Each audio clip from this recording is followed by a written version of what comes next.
just good to go. So I should stop talking. I should stop complaining about how bad the chair is. Yeah. Yeah.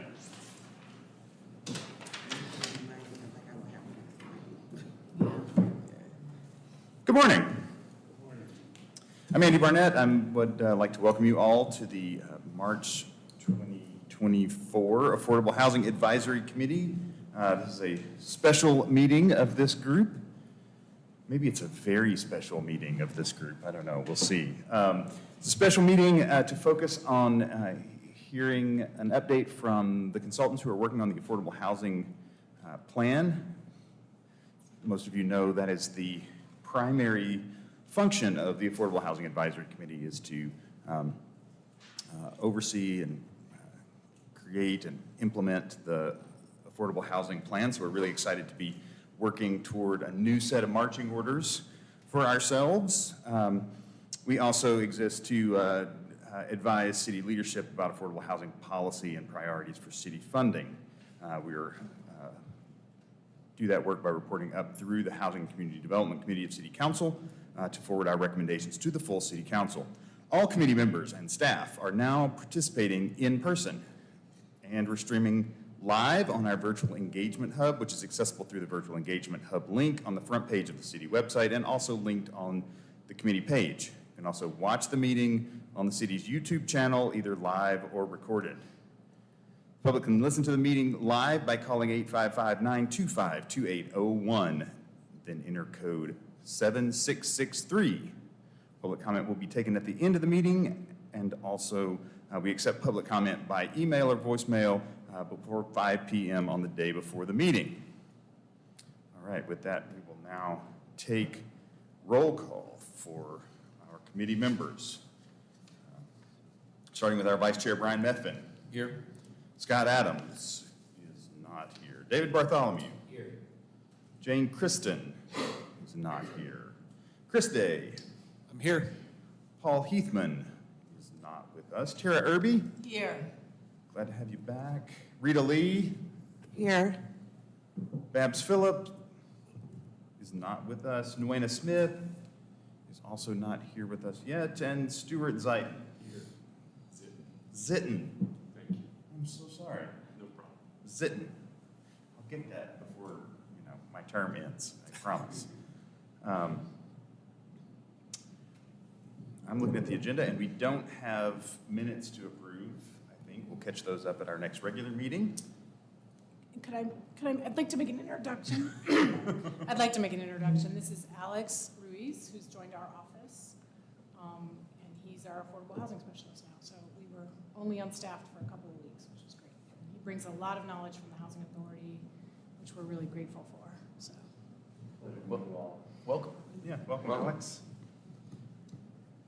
All right, so I think with that, we can dive right into our presentation from Jara and Mathia from Enterprise Community Partners, who are working hard on our new affordable housing plan. So I don't know which one of you is going to start, but I'll give whoever it is the floor. It looks like it's you, Jara. Yeah, that's right.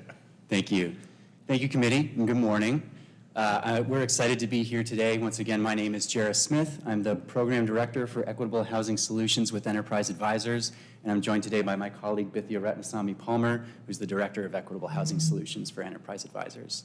So I'm here today to give you all an update on our findings that we've discovered so far and some preliminary recommendations that we've made. We'll also be talking about some next steps and the approach that we took generally to just start this process. This is obviously a pretty lengthy presentation, and I hope that we can have a pretty good discussion. We'll be asking for your feedback on the preliminary strategies in particular, though I value any feedback that you have at any point in the presentation. There's also, I believe, a handout that Andy has, which includes some descriptions of the strategy recommendations and a survey as well. So we'll be asking you to help us prioritize and understand our preliminary recommendations and which ones you think might be most effective. And so we'll have a discussion around that, but we also invite you to fill out the survey as well, just because there's 40 plus recommendations to discuss, and I imagine there's a lot of things to talk about. So we can collect those either later today, or you can send them to Sasha and she can send them our way when you fill them out at a later date.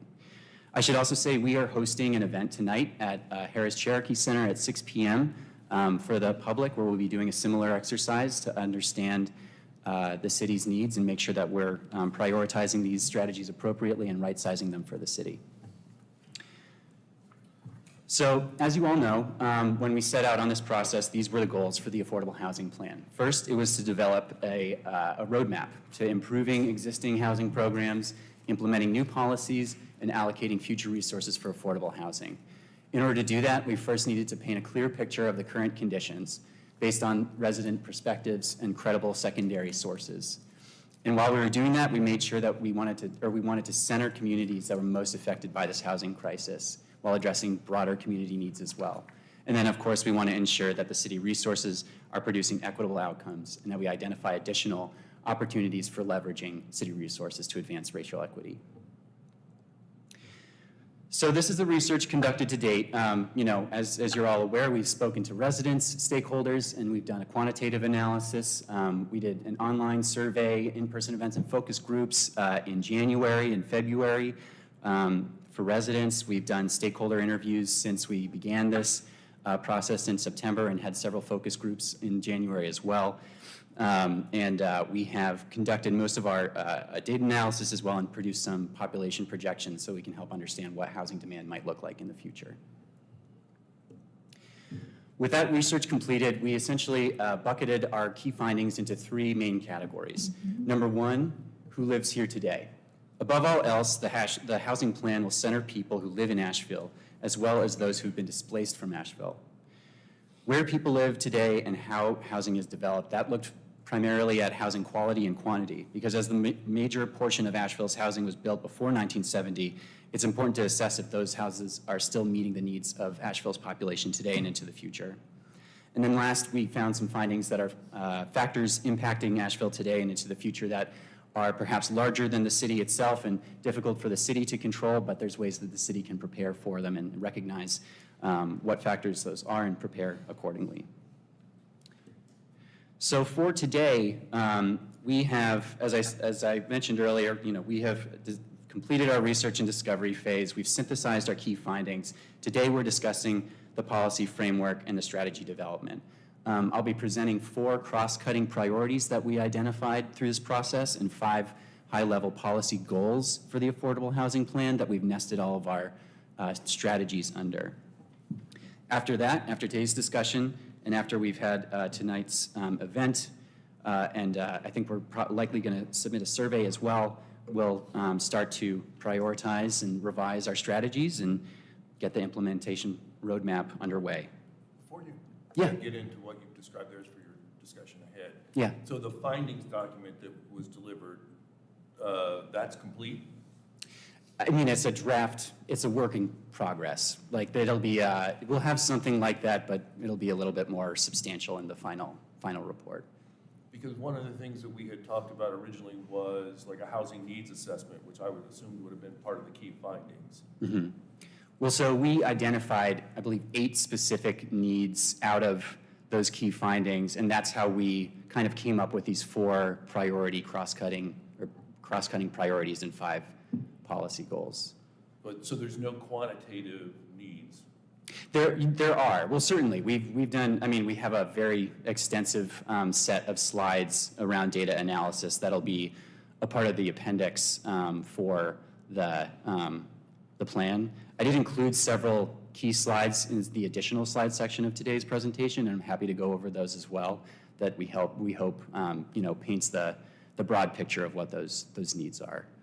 Right. I mean, when I went over the document, what I was taken back by was that there was a lack of a call to action in there for specific groups other than anecdotal comments that you raised in meetings. Mm-hmm. So there's no like, oh, we're short of these many houses for people to live, for rental housing for people under 60% AMI, and this many houses we're short for people in between 60 and 80%.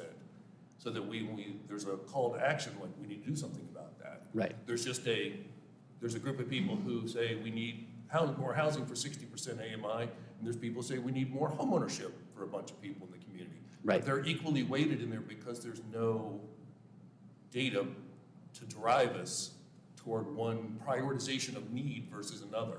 Okay. So before I get in, I've always felt you prioritize needs. Yep. Which then drive prioritization of recommendations. Okay. I don't see any prioritization of need.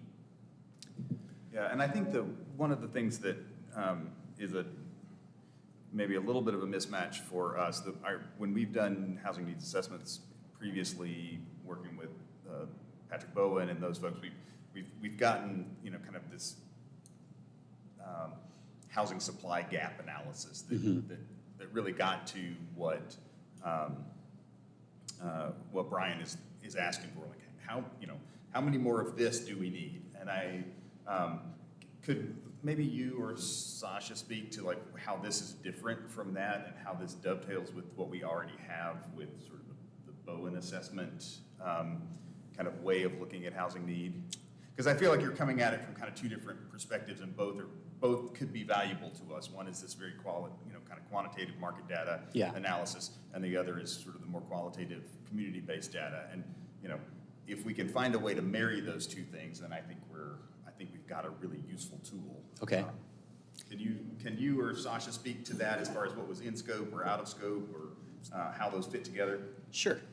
Cynthia, you want to jump in? Yeah, and I was also going to draw your attention to, I'm going to slide all the way to the back of the deck to this slide in here. Sorry, my name is Vidya Ratnasamy Palmer. It's great to be with you all today. We do have this slide right here on the affordability mismatch that does look at the units that are currently available and who is occupying them, and then looking at where they are on the income spectrum. And so this is a different way of looking at that very thing. So understanding who is rent burdened, and where they're living, and why there's a mismatch between these different household incomes. So if you look at by color, we know that there's just a big disparity of households who are earning with incomes less than 30% of AMI who are spending a large chunk of their housing. So that's how we're really thinking about where need is by using that measure of housing cost burden. So I'll say with our work, yes, we are taking a really holistic approach, really centering resident voice. We know data is great. We know quantitative data is powerful. We also know there's limitations to that. Thinking about delays in data, how data is captured, who responds to the census. And so that's why we've taken a broader approach than just looking at market numbers. Not to say those are not important. We really have valued them, and we're happy to share the deck that tells the fuller quantitative analysis story of that. We thought about doing that this morning, but we realized we could be here for 5 hours just talking about those numbers really easily, and we really wanted to talk strategies. But please trust and believe in those findings. We've rolled up a lot of the quantitative findings as well. So I think it would be helpful in your findings document, though, to summarize what are the key takeaways from this data, though. Okay, so use actual hard quantitative numbers. No, you don't have to use quantitative numbers, but that we have in our community a disproportionate number of people who are below 60% who are rent burdened, right? I mean, you have comments from people about, we have folks in our community that are rent burdened without saying Per census data. or Right. just that it's a big problem. Yeah. That to me, in our community, we do not have sufficient housing stock for people below 80% AMI, and it's particularly acute for people below 60% AMI. We strategically, years ago, we made a decision that we weren't going to continue to grow our public housing stock. We were going to use housing choice vouchers, move people out into scattered site housing, but that system is all bound up because you can't get into public housing because people who are in public housing can't get out. So we have people doubled up with neighbors. We have people who are homeless on our streets because our housing system isn't functioning. I don't get that takeaway from your findings document. It looks like the housing ecosystem is working perfectly well, or? Well, no, I don't get that that's a crisis. Okay, so I think I see what you're saying. I think we can illuminate that maybe more specifically in the final document. Wait a minute, Becca, am I wrong? Well, Does the data, what, does my statement not bear out in fact? no, What your it analysis? it certainly does. It certainly does. I think the key findings was supposed to be an objective statement of what we had found through data and through our interviews. So it wasn't necessarily supposed to be, this is the most important need, or like these are the key needs. It was supposed to be just like a report out of all of our findings to date. So I'm curious, so why wouldn't it be? Why wouldn't you say this is the most acute need in the community? We don't go into an emergency room and go like, oh, got a broken leg and I got a heart attack. Right. Who thinks they should come in first?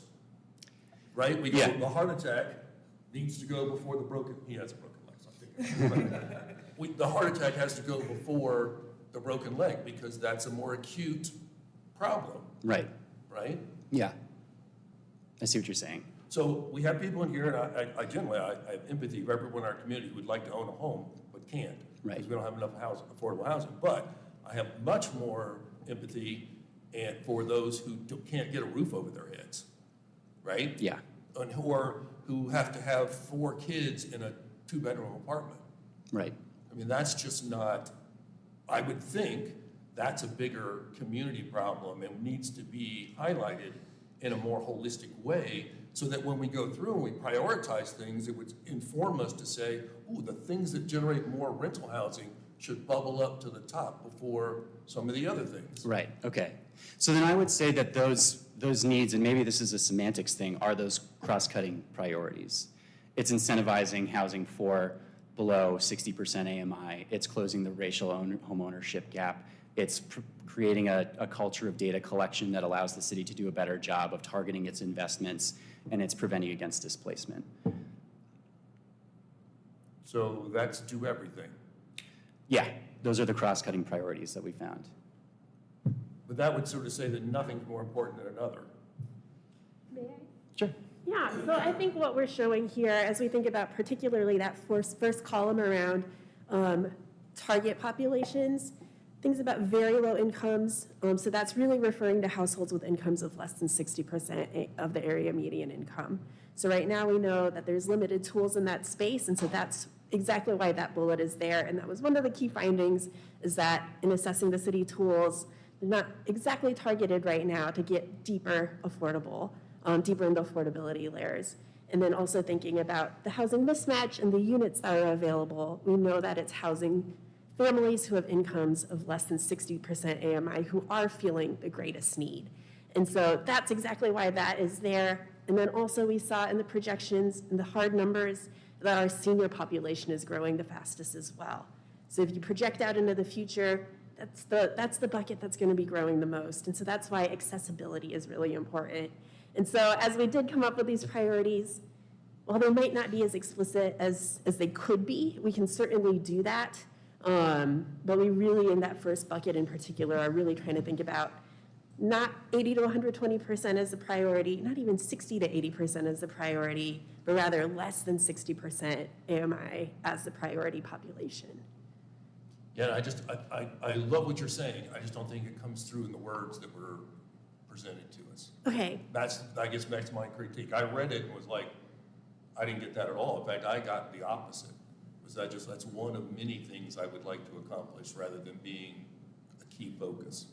Got it. Yeah, so the way that we were thinking about this is these priorities are applied across all strategies. And so even as the city's as we're doing these priority conversations, as we're meeting with other stakeholders and thinking about what of these actions do we take on in years 1 to 3, this is where we look to as kind of the matrix. So in HUD Talk, in a lot of housing world, we talk about very low income or VLI, and that's 60% of the area median income. So our apologies, we should have put that explicitly on the slide, but that's what we're thinking about here. But I do hear you. I mean, I think also what you're asking for, I totally get. Like, Yeah. kind of like Yeah. at the very beginning, start weaving data in maybe, or Again, it's not just data, it's the conclusion that. Right. Again, I go back to my emergency summary room statements, yeah. thing. There are people who can't find houses to buy. Right. That's a problem. There are people who can't find apartments to rent. That is a problem too, but those aren't equal problems in my mind for our community. One's the heart attack, the other's the broken leg. And all I'm saying is that people should be informed about that who maybe aren't familiar with it. If I'm a person who's very challenged by finding a place to buy, and I'm at 80% AMI, and I come to this evening's meeting, I'm gonna stand up and be like, I want more places, built for me. I can't even get Habitat to sell me a house, because they're not targeting me. Right? So no one's looking after my interests. And if all the meeting tonight was those people, is that the direction we would take it in? Because they're gonna check all the boxes related to homeownership. And that's not, whereas we as a community need to be informed to go, we need to highlight, we have a heart attack going on, or go, this is why we should go in this direction. I think one of the things that we need to think about as a committee, though, as we're looking at this plan and moving it forward, is who gets to decide what's a heart attack and what's a broken leg? Right. Because one person's broken leg is another person's heart attack. And so, we have, to some degree, been invested, with the help of the team from Enterprise to decide what's a heart attack and what's a broken leg. We are, in effect, setting priority for the city and how they use resources. And so, we need to have the tools that we need, whether it's the data that you're looking for or the community input, to know clearly what the community thinks is a heart attack versus,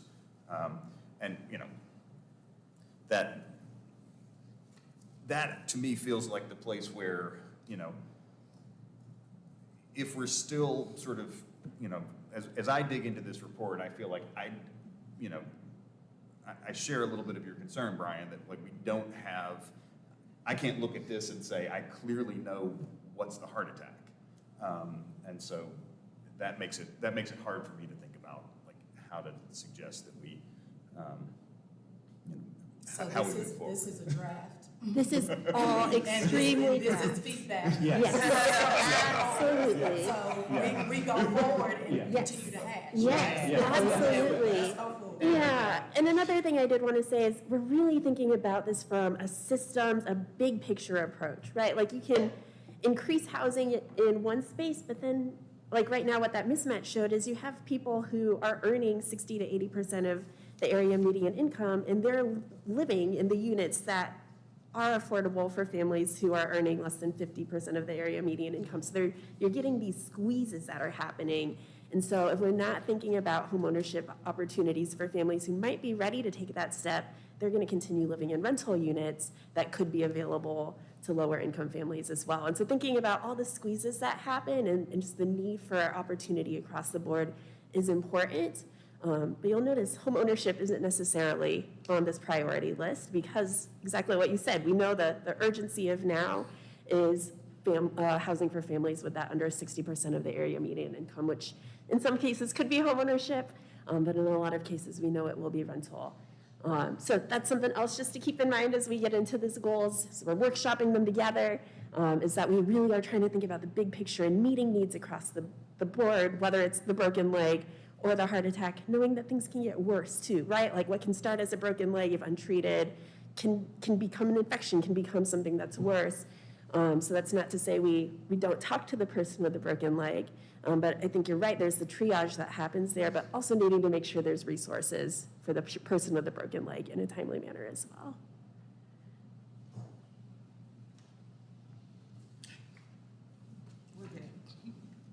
Any other questions we can answer about that? I hear you, and I certainly understand the disconnect, and I think we could have been clearer with our language and been more explicit.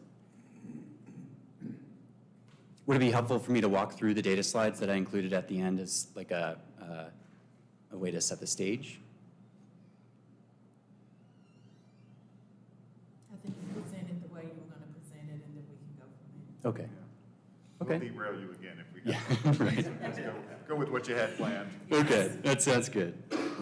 All right, where were we? Okay, so looking ahead, so right now we are doing community engagement around our recommendations. Quickly after this meeting and after the survey, we'll be revising and prioritizing our strategies based on the feedback we receive from stakeholders and community members.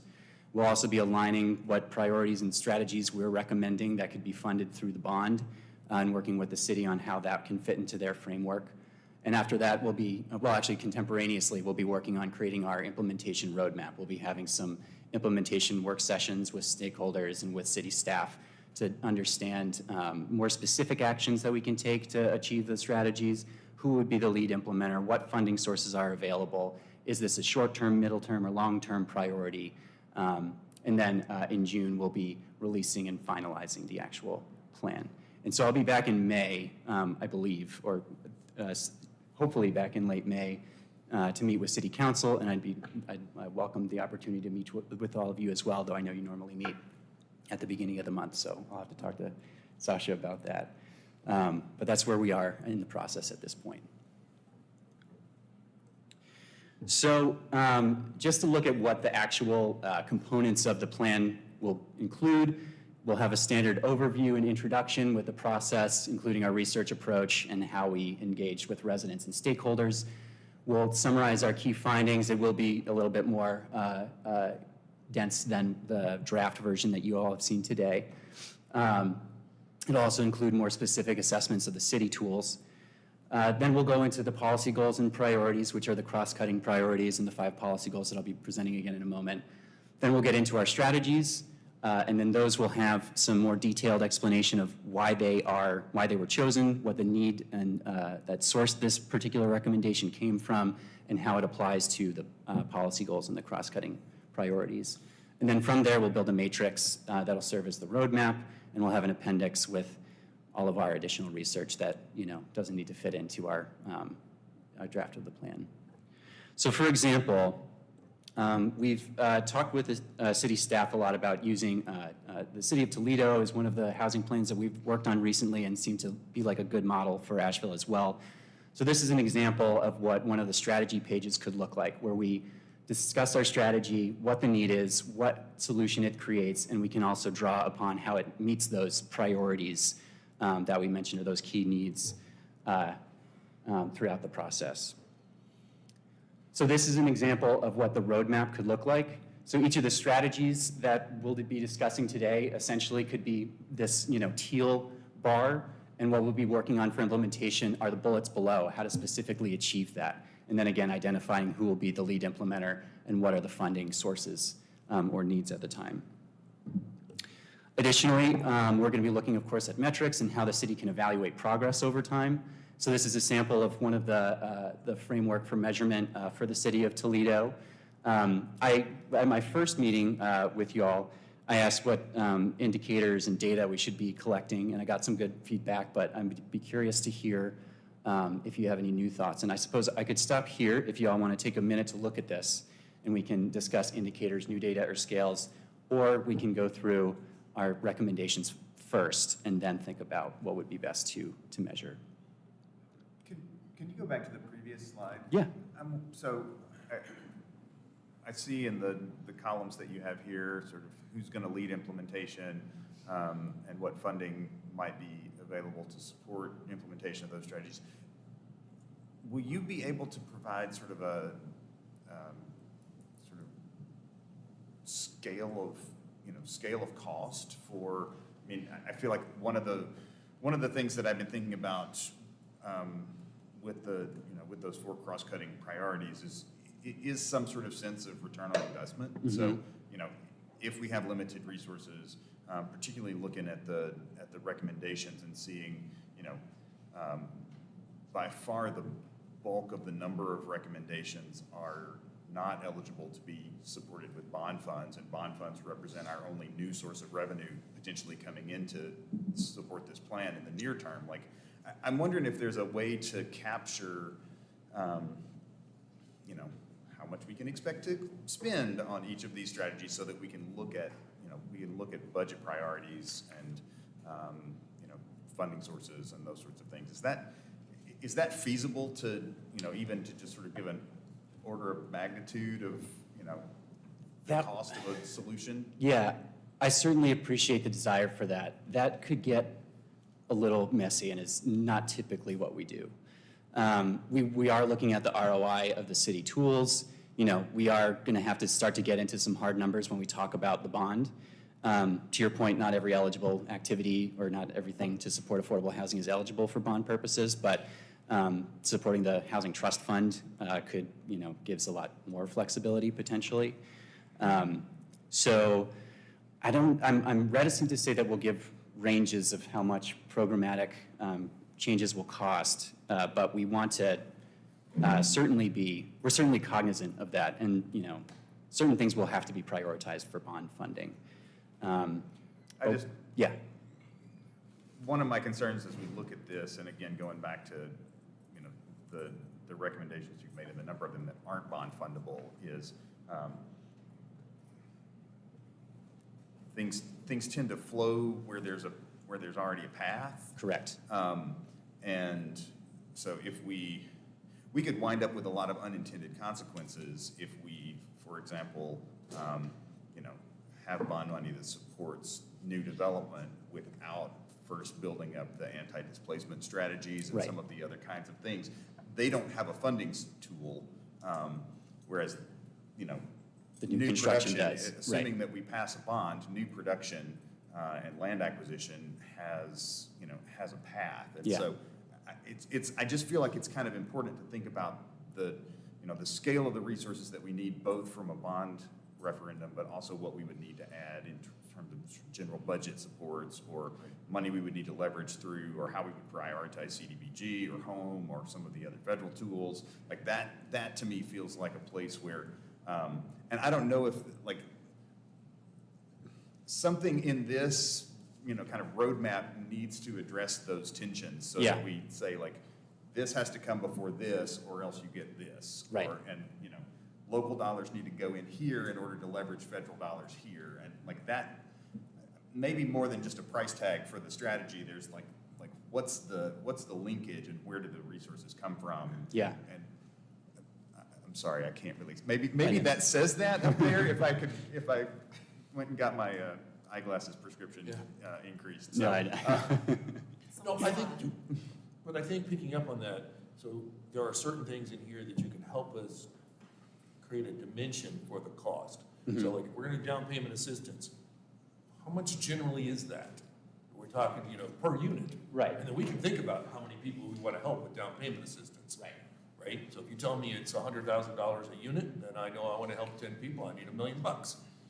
Right? Right. Same thing if, when you say create a fund in here for acquisition of permanently affordable housing. How much is that typically a unit?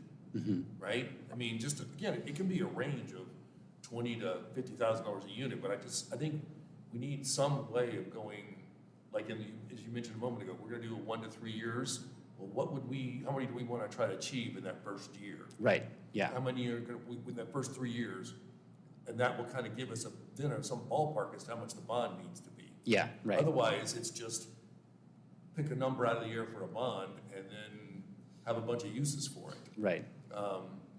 And then I think there's other things in here. You've got, like, create a rental registry. Yeah. Which you could put a ballpark cost to that. That's not bond eligible funding, but it would have to come out of city general funds. And so I think that's a great idea.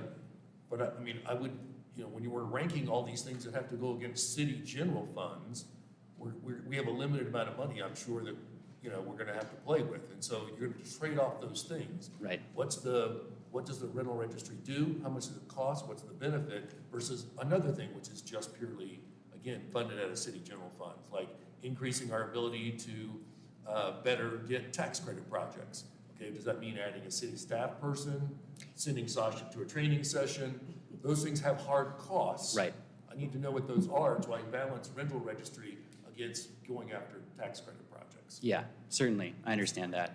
And I do want to say, you know, we are very cognizant of staff capacity and, you know, service provider capacity, developer capacity. And Andy, to your point, you know, this will be phased, right? Like, we're absolutely thinking about this sequentially, what needs to be set up before, you know, what. We don't want to release a lot of we don't want to have a bunch of funds available for new developers if the new developers are not available to utilize those funds, right?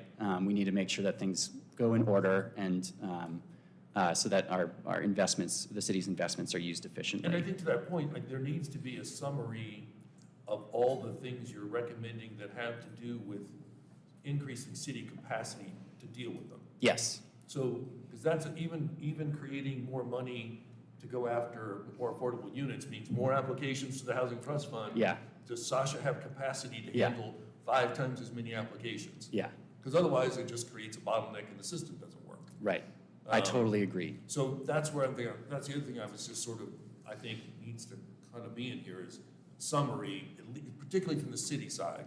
Because as we know, the city planning horizon is not short, it's long, Right, right? So Right. we need to get into the budget cycle for next year. Yeah. And the year after to build this capacity in the department to do these things. yeah, And so it'd be helpful to know, like, what is true city capacity building versus, bond-funded things or third parties that would do. sure, absolutely. And trust me, Sasha, it is not lost on us, the city capacity. Thank you for saying Yeah, that. I yeah. was about to say.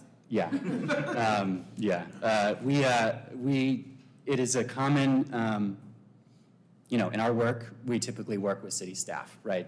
And it's common for folks to come up with a lot of different ideas and not think about the actual process of implementing it and the actual hours and folks that need it done.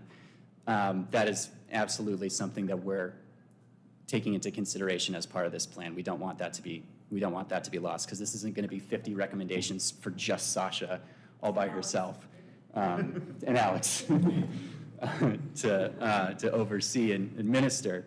To the degree that we can provide a range or like a cost basis for recommendations, we will, but we are hamstrung by data that's available to us.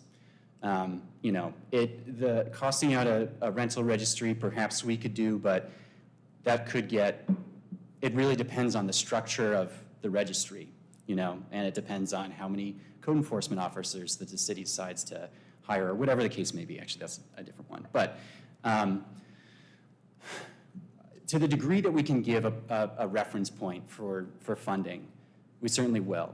But we are limited both by the data available to us as well as, frankly, our own budget and timescale. I Yeah. realize, we're not looking for, to the penny or the dollar. Yeah, yeah. Or even the $100, or probably even the thousands of dollars. Yeah. It's the $10,000, $20,000 metric.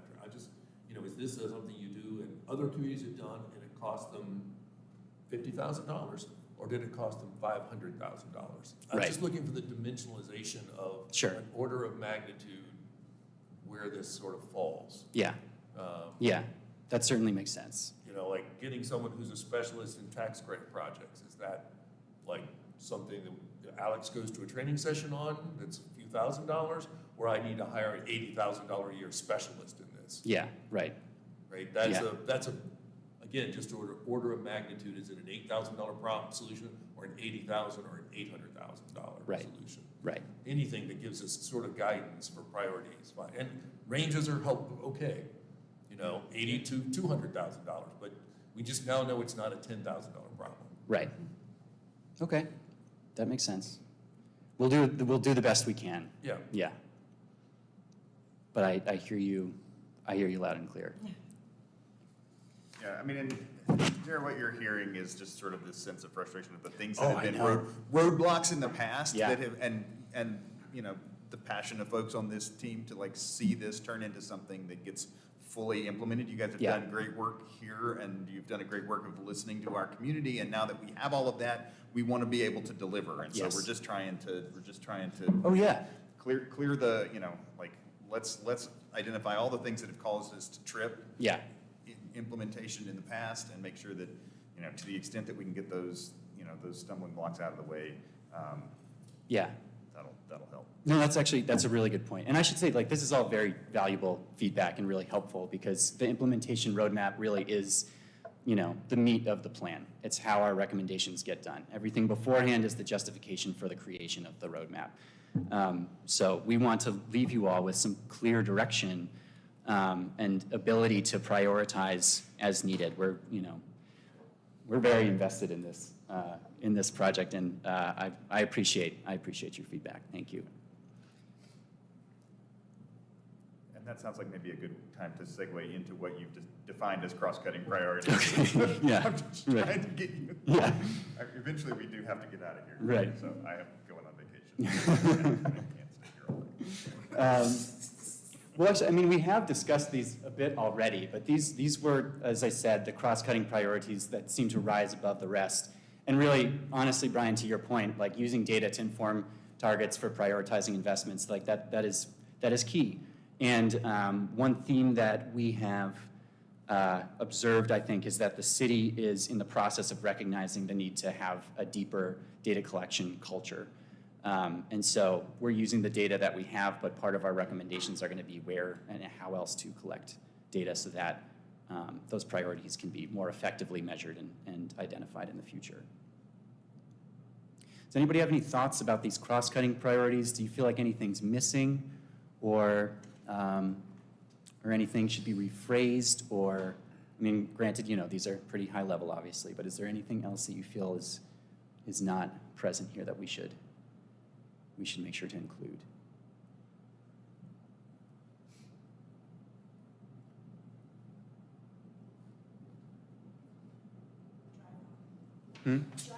Drive on, okay. I should say you also have the survey in front of you, so again, and that includes our cross-cutting priorities and our goals, and so if you have any additional feedback down the road, we'd love to hear that.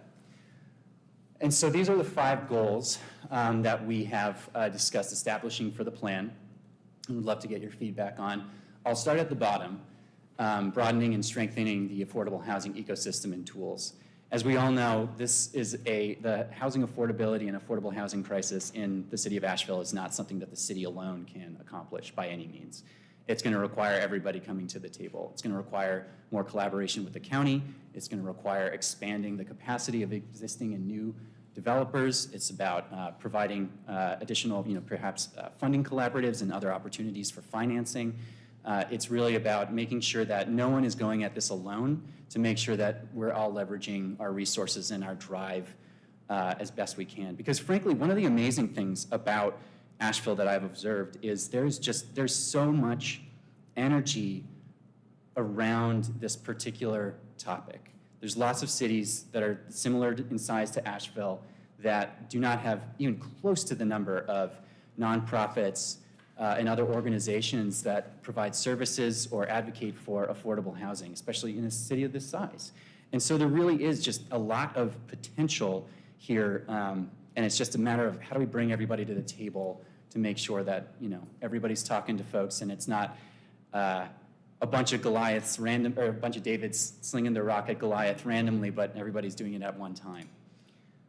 We also are looking at place-based policies and programs related to city initiatives. A lot of the city's current tools and programs are citywide, but we want to figure out ways that we can geographically target specific programs or incentives. We also want to promote policies and resources that help existing residents stay and thrive in Asheville. So I wonder if you could, it might be in all your appendix material, but provide some research, just educational material on place-based policies. Okay. Because when I read that, I'm like, okay, what is that? Okay, it's good to know. Yeah. I could figure out kind of from the words what you Yes. meant, Yes. sections of the city, Right. but I didn't know for what, who's done this, is it legal in North Carolina? Right. What are the objectives you're trying to achieve? What are the tools you use? So it's kind of like do more place-based stuff, and I don't know even what it is. Right, yeah, of course. So thank you for pointing that out. I guess that is some consultant planning jargon. But yeah, place-based is that. It means the scale can vary, but it's essentially about bringing planning and space into the same space. And it's not just going to be, one recommendation might work for Shiloh, might not work for North Asheville, right? So we're going to try and make sure that the policies that are targeted and for specific communities are designated as such. You're absolutely right that there are some challenges relating to North Carolina's enabling environment, but we're very cognizant of that and are already in communication with the city's attorney to make sure that these recommendations are all grounded in legal reality. So you've got the 4 places identified. But it's not just for places. The recommendations will be, for the recommendations in that particular section, will be identifying, is this a neighborhood scale? And if so, which neighborhoods should this be applied to? Yeah, 'cause I just think that would help us understand what you're trying to achieve if we saw kind of what the neighborhood, maybe a couple of example neighborhoods and what you're trying to achieve in them. Sure, okay. Just so, and again, I don't know, if we trying to create more city parks south of I-40, right? Or are you trying to do something in Shiloh? I don't, kind of, Yeah. that's why it's confusing to me as to what you were trying to achieve. I see, okay. Well, so those policies are the ones that are not supposed to be citywide. They're supposed to be specific to a particular neighborhood. Okay. I'm sorry, I feel like I'm not answering I your mean, I question. think, Well, I mean, like It seems like community it's- centers go into neighborhoods, but they're supposed to serve everything. We treat them like they're citywide assets. Sure, So, but they tend to be more regional or within a section of the city. right. That's why I didn't know if that's what you were trying to get at. so I guess I would say this is where like the earlier discussion around data and tying it in would help, right? So I think we have tons of data and I don't know, I haven't even, they have more and more, but we also have other data from a missing middle study and, other things where we know there's certain parts of our city where home ownership rates are lower or displacement is higher or the people are more vulnerable. We have those maps based on census data. We know that, we have it, me and Nikki paid for the study in the missing middle study to identify vulnerable populations from displacement. So we actually have that data. Maybe that would, to me, that's the tie, right? Like, vulnerable neighborhoods, where are people possibly getting displaced, where, home ownership is a priority. I think that's. Yeah, so I get that. So we Right. have areas of the city with lower income than others. We have parts of the city where homeownership's less. We have, but I'm just trying to get, okay, you're trying to take a holistic approach in a specific area. Is that what we're doing? That's why that's what it's like, what is it? How is it different than what we do today? I'm just trying to get to that.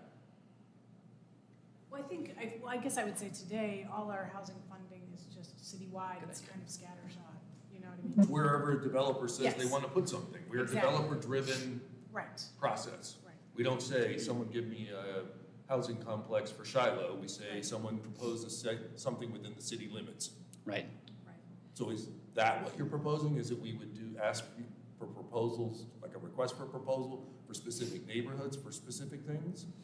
Well, potentially, yeah. So, for example, these are the 5 recommendations that we have under this specific policy goal. So increasing place-based regulatory incentives, so that would be, smaller scale than just the city. Say that without using the words place-based. Increase neighborhood-specific regulatory incentives. As an example would be, An example would be targeting anti-displacement recommendations at Shiloh, or something like that. so what would be an incentive? What would be a regulatory incentive? Give me, I'm trying to understand Yeah, what the thing is. yes. Because you don't want me to prioritize it, I Yeah. don't understand what it is. Yeah, no, that's fair, that's I'm fair. sorry. Yeah, no, you don't need to apologize. I have to say, so that's gonna take some creativity, because so- North Carolina's environment is pretty, Yeah, this may not be feasible, but this could be like taking our fee rebate policy that currently applies citywide Right. for certain permanent affordability thresholds. Maybe we add to that, these permanent affordability thresholds, or, the project is located in one of the following whatever. To create, so you start So to. there are no building fees for people who want to build affordable housing in Shiloh? for instance, yes. Okay. Yeah, exactly. Yeah, Right, thank you, okay. Andy. Yeah.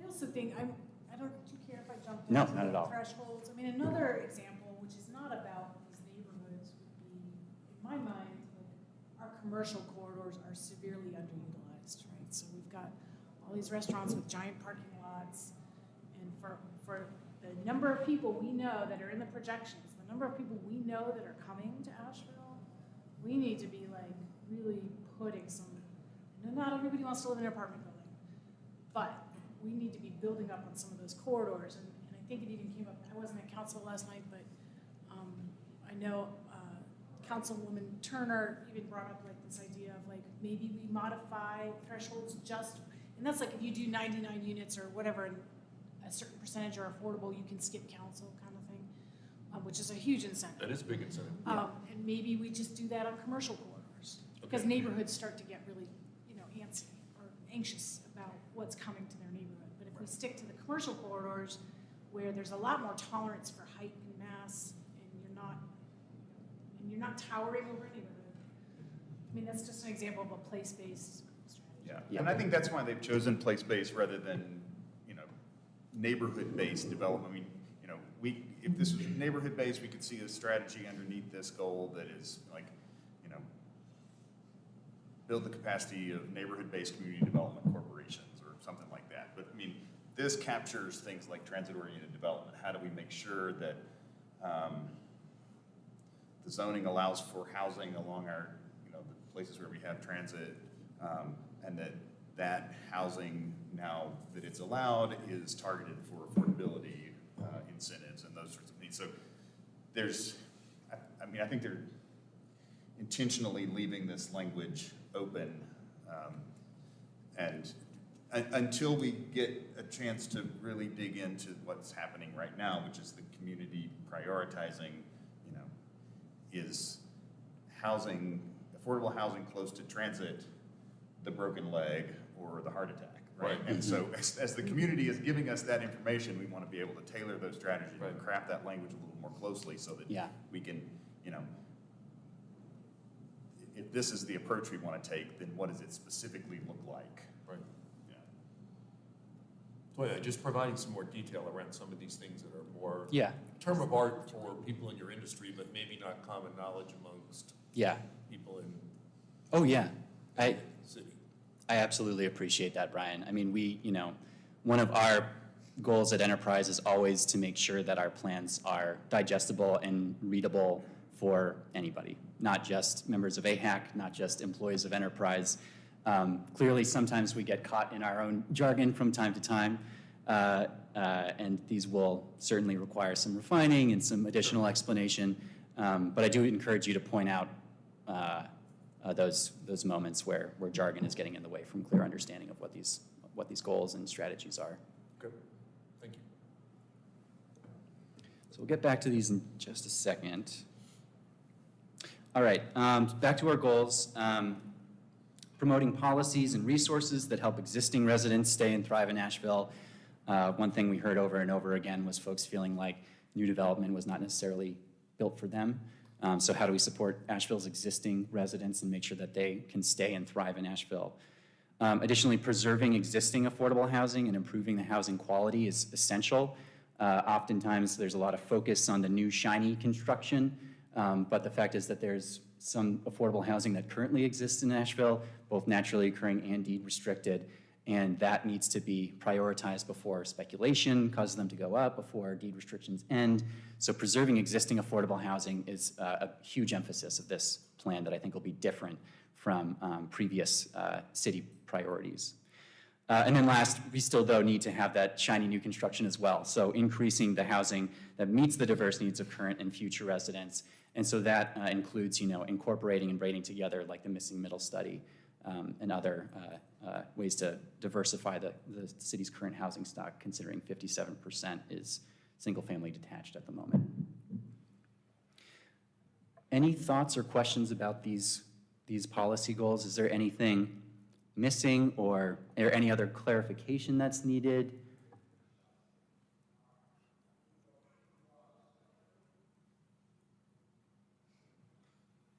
I hate to dominate the discussion. One term I think that, again, needs a little clarification in there is naturally occurring Yeah. affordable housing. Yes, yeah. It naturally occurs in our community because it's shitty. Yeah. Excuse me. But having been in a lot of these units, Yeah.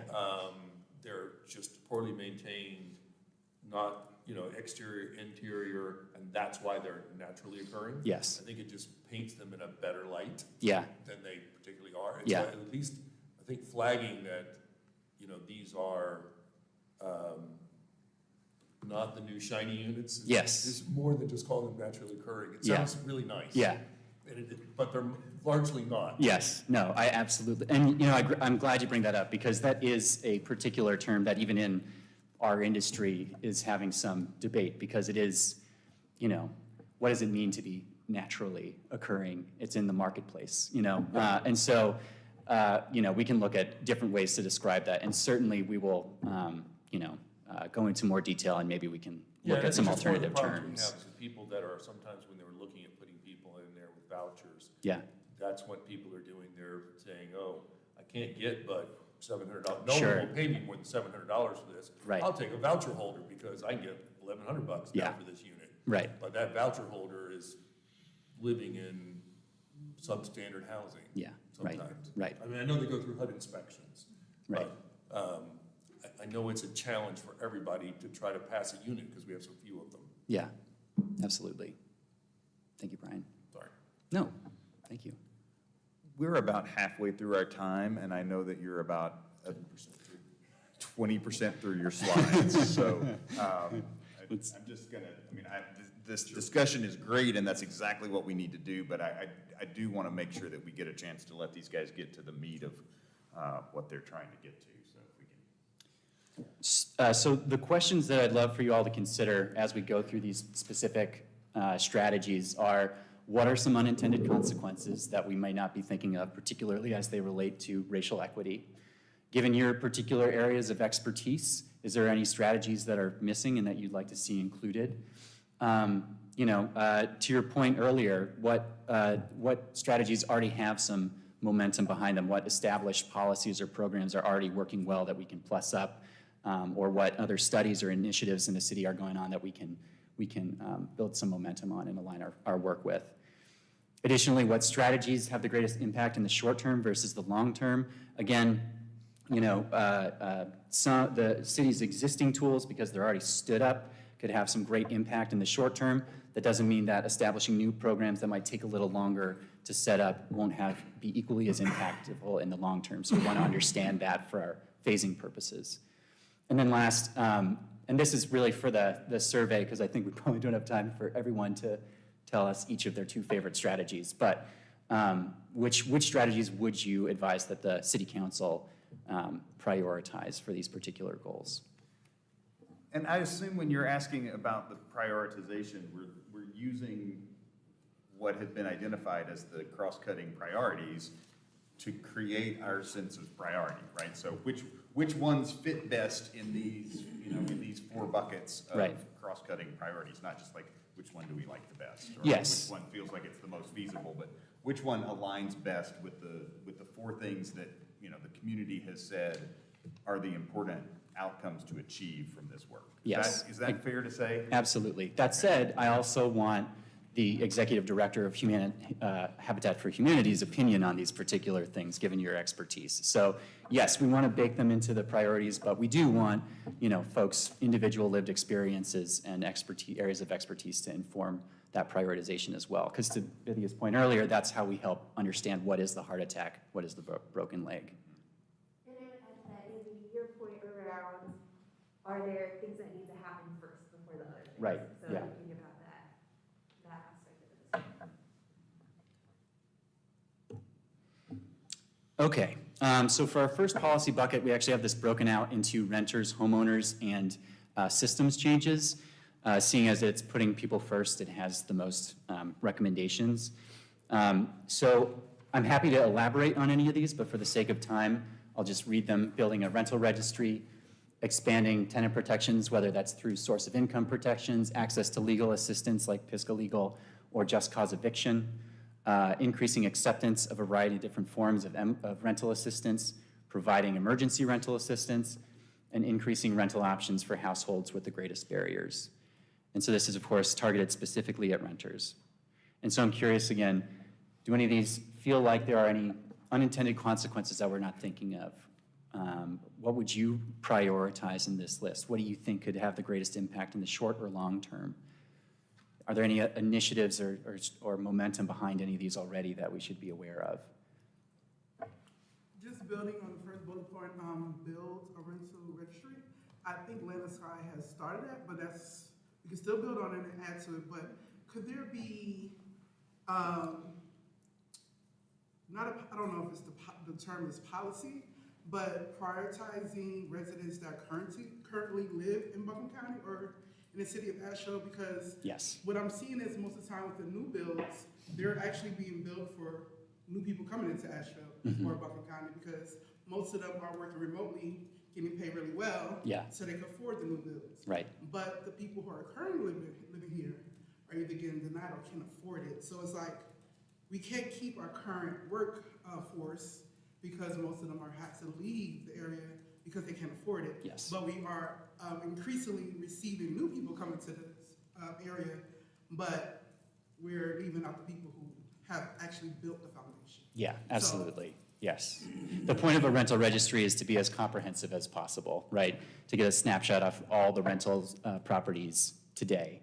We're not just like starting at, the new builds that, are shovel ready or starting right now. Granted, those are easier usually to collect on the front end, but yeah, we're absolutely looking at this in terms of like getting a full picture of Asheville's renters.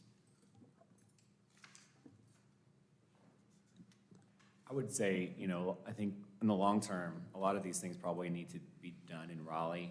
The rental registry would make a huge difference in the long run. And I think right now, in the first couple of years of a plan, like making sure there is rental assistance available.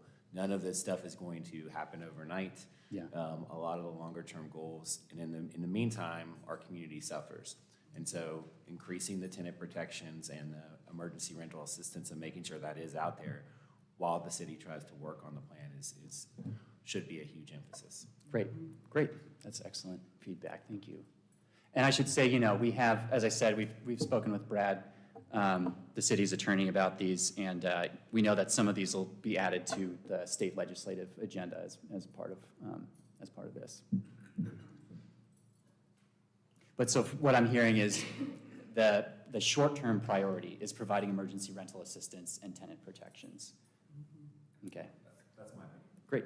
Well, I also think the increasing the acceptance of rental assistance was a good recommendation and should be incorporated into our housing trust fund and the Luigi applications now. Yep. We shouldn't give out any more money if people won't agree to source of income protections and acceptance of vouchers. Great. Actually, thank you for bringing that up, Ryan. I would love your thoughts on, you'll notice that none of these recommendations are specific to a city tool, but that's because the city tools are the implementation tool, or at least one of the implementation tools. So to the degree that you see an opportunity to use one of those tools to get one of these done, I would love for you to point that out. Yeah, and not just acceptance. Right, it's not acceptance, it's requirements. Right. Thank you, David.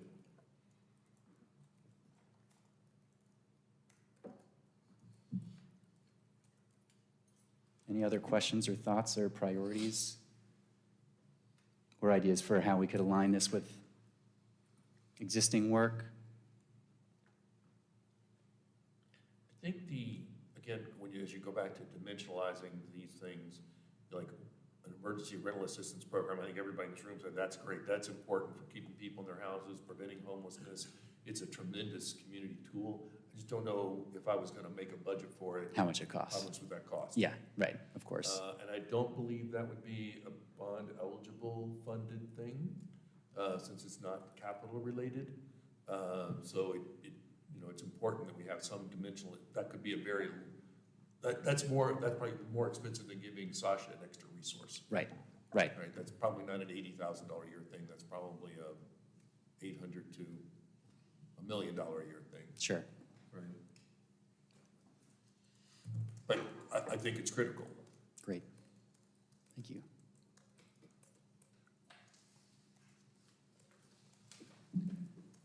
All right. It's worth noting on these that, like, again, this is a place where currently the city has very few funding tools to help make any of these things happen. Yeah. most of our stuff tends to be targeted around housing production. And the Yeah. work of this committee has been, at least in recent years, targeted around housing production. And so I like the fact that you've highlighted sort of non-production strategies, but we don't really have a whole lot of, none of these are housing trust fund eligible. None of them are. Our tools tend to be production tools, and so Right. we're gonna need to create a whole suite of policy mechanisms to make these happen. Unless I don't know of pools of money that are out there. I'll just share one thing, just some insight, because just from a city wonk perspective. So, we have the bond package coming forward, and it's clear, capital is typically where bond has to live.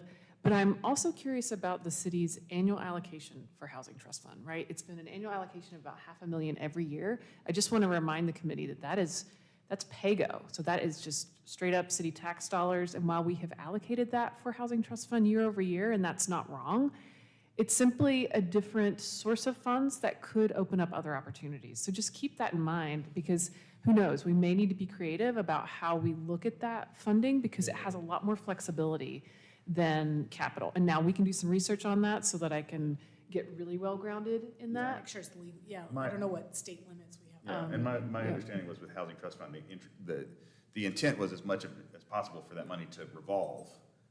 And so if you're putting it into something that's that's just a direct subsidy, or a, direct payment to an organization to provide a certain service, you're not gonna get the revolving piece out of Housing Trust Fund. So that's why I'm saying, we may need to build just some totally different mechanisms, and yeah, sure, we could repurpose that, $500,000 from Housing Trust Fund to something else, but then we don't have that Housing Trust Fund, fully Yeah. funded, so. Right. Except for the bond. Yeah, if it's that's like- offset by bond yeah. dollars, but that's where this starts to get sort of, Yep.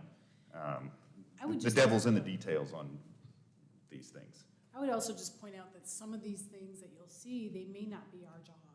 Yeah. So they might be somebody else, or somebody's already kind of doing it, or could do, we could maybe figure out how to expand what they're doing, or, you know what I mean? So don't look at every single one of these as a city.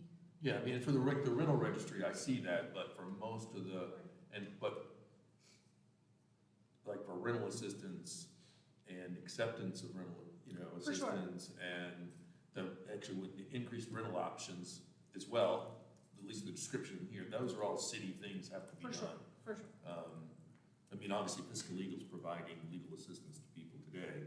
But if Evelyn is doing emergency rental, I don't know, or some, there's a couple agencies doing that, Right. and it's Or the really. county, is there not Yeah. any coordination with Or- the county? DSS is the biggest problem Okay, right now. and they, Has- I they think they have something contract set with up, yeah. Evelyn too, but yeah, if there's some other agency that really is the lead on that, and, But that money is going away, and we've seen evictions go way up in every community where the federal money has stopped. And so if our community wants to consider keeping the number of evictions down, the homelessness issue it's just a whole nother side of this, but that money needs to be replaced, something needs to happen.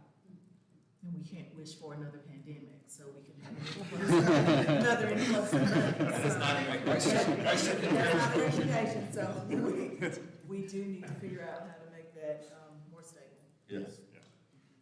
I just want to support what Andy's comment just was and express it in terms of my personal frustration with the production side and the development side, fighting against a marketplace that really doesn't want to meet those needs. Yeah.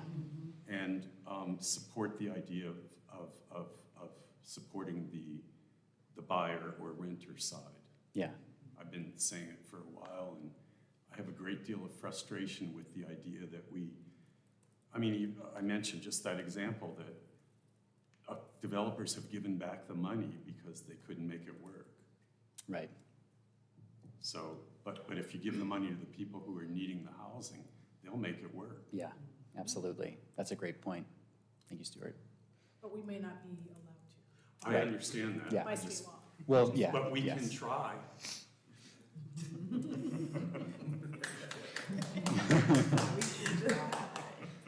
And I should say, a very important part of all of these strategies as we're mapping them out in the implementation roadmap is we're, well aware of the limitations that particular pots of money come from, so we'll be, very cognizant of that when we make these. The other thing that I don't see here, and maybe you addressed it further down, is, there we are, I see it. Specific to landlords, and in order to promote policies and resources that help existing residents, I think it's important that we touch the landlord incentive side as well.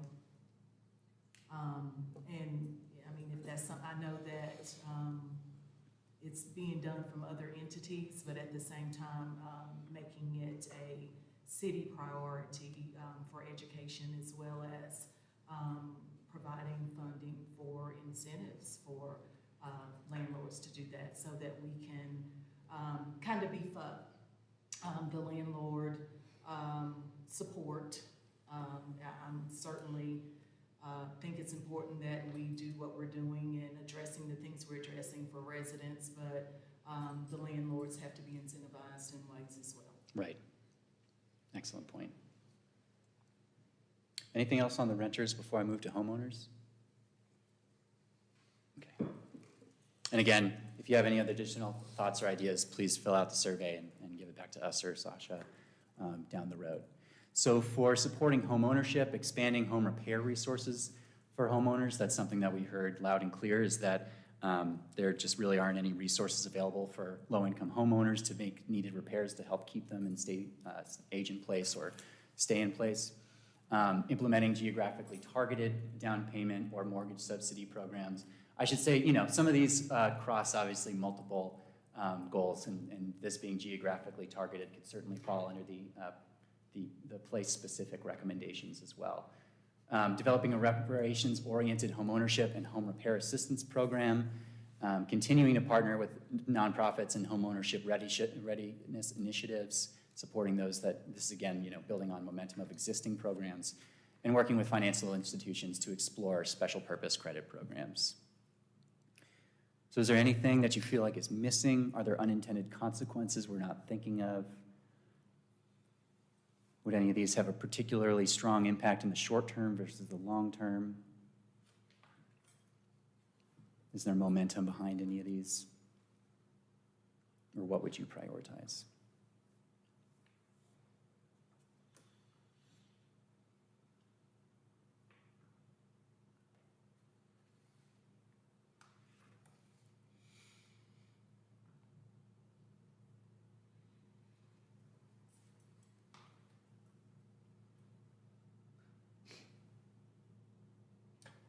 The third option on there is really a subset of the first two. Not necessarily. Well, I could see that, at least the home repair assistance program. Well, you're doing down payment assistance and mortgages for homeownership Right. purposes. Yeah, So I think that's great, the way you've done that, in a way. Right. Because as you have to choose, yeah, if I can't do it for everyone. right, Maybe I should step back and do it for the most needy yeah, people, right, which I think is good. That's why I say, if you just check, I wanna do them all. right, If you did it for everybody for 1 and 2, you would take care of 3. right. I see Right. what you mean, yeah, But But if you can't- if you don't have the money for Yeah. everyone, yeah, and you have to start choosing, yeah, then 3 becomes a very more prominent option. So I just think as you get people to choose these things Yeah. and prioritize, I would just encourage you to highlight that, so that people, if we need to choose in here from a budgetary standpoint, what are we gonna do? That's when you would pick this. Because the continuing department of nonprofit readiness, that's a very small cost item. right, We have a couple of organizations in town that do it pretty well.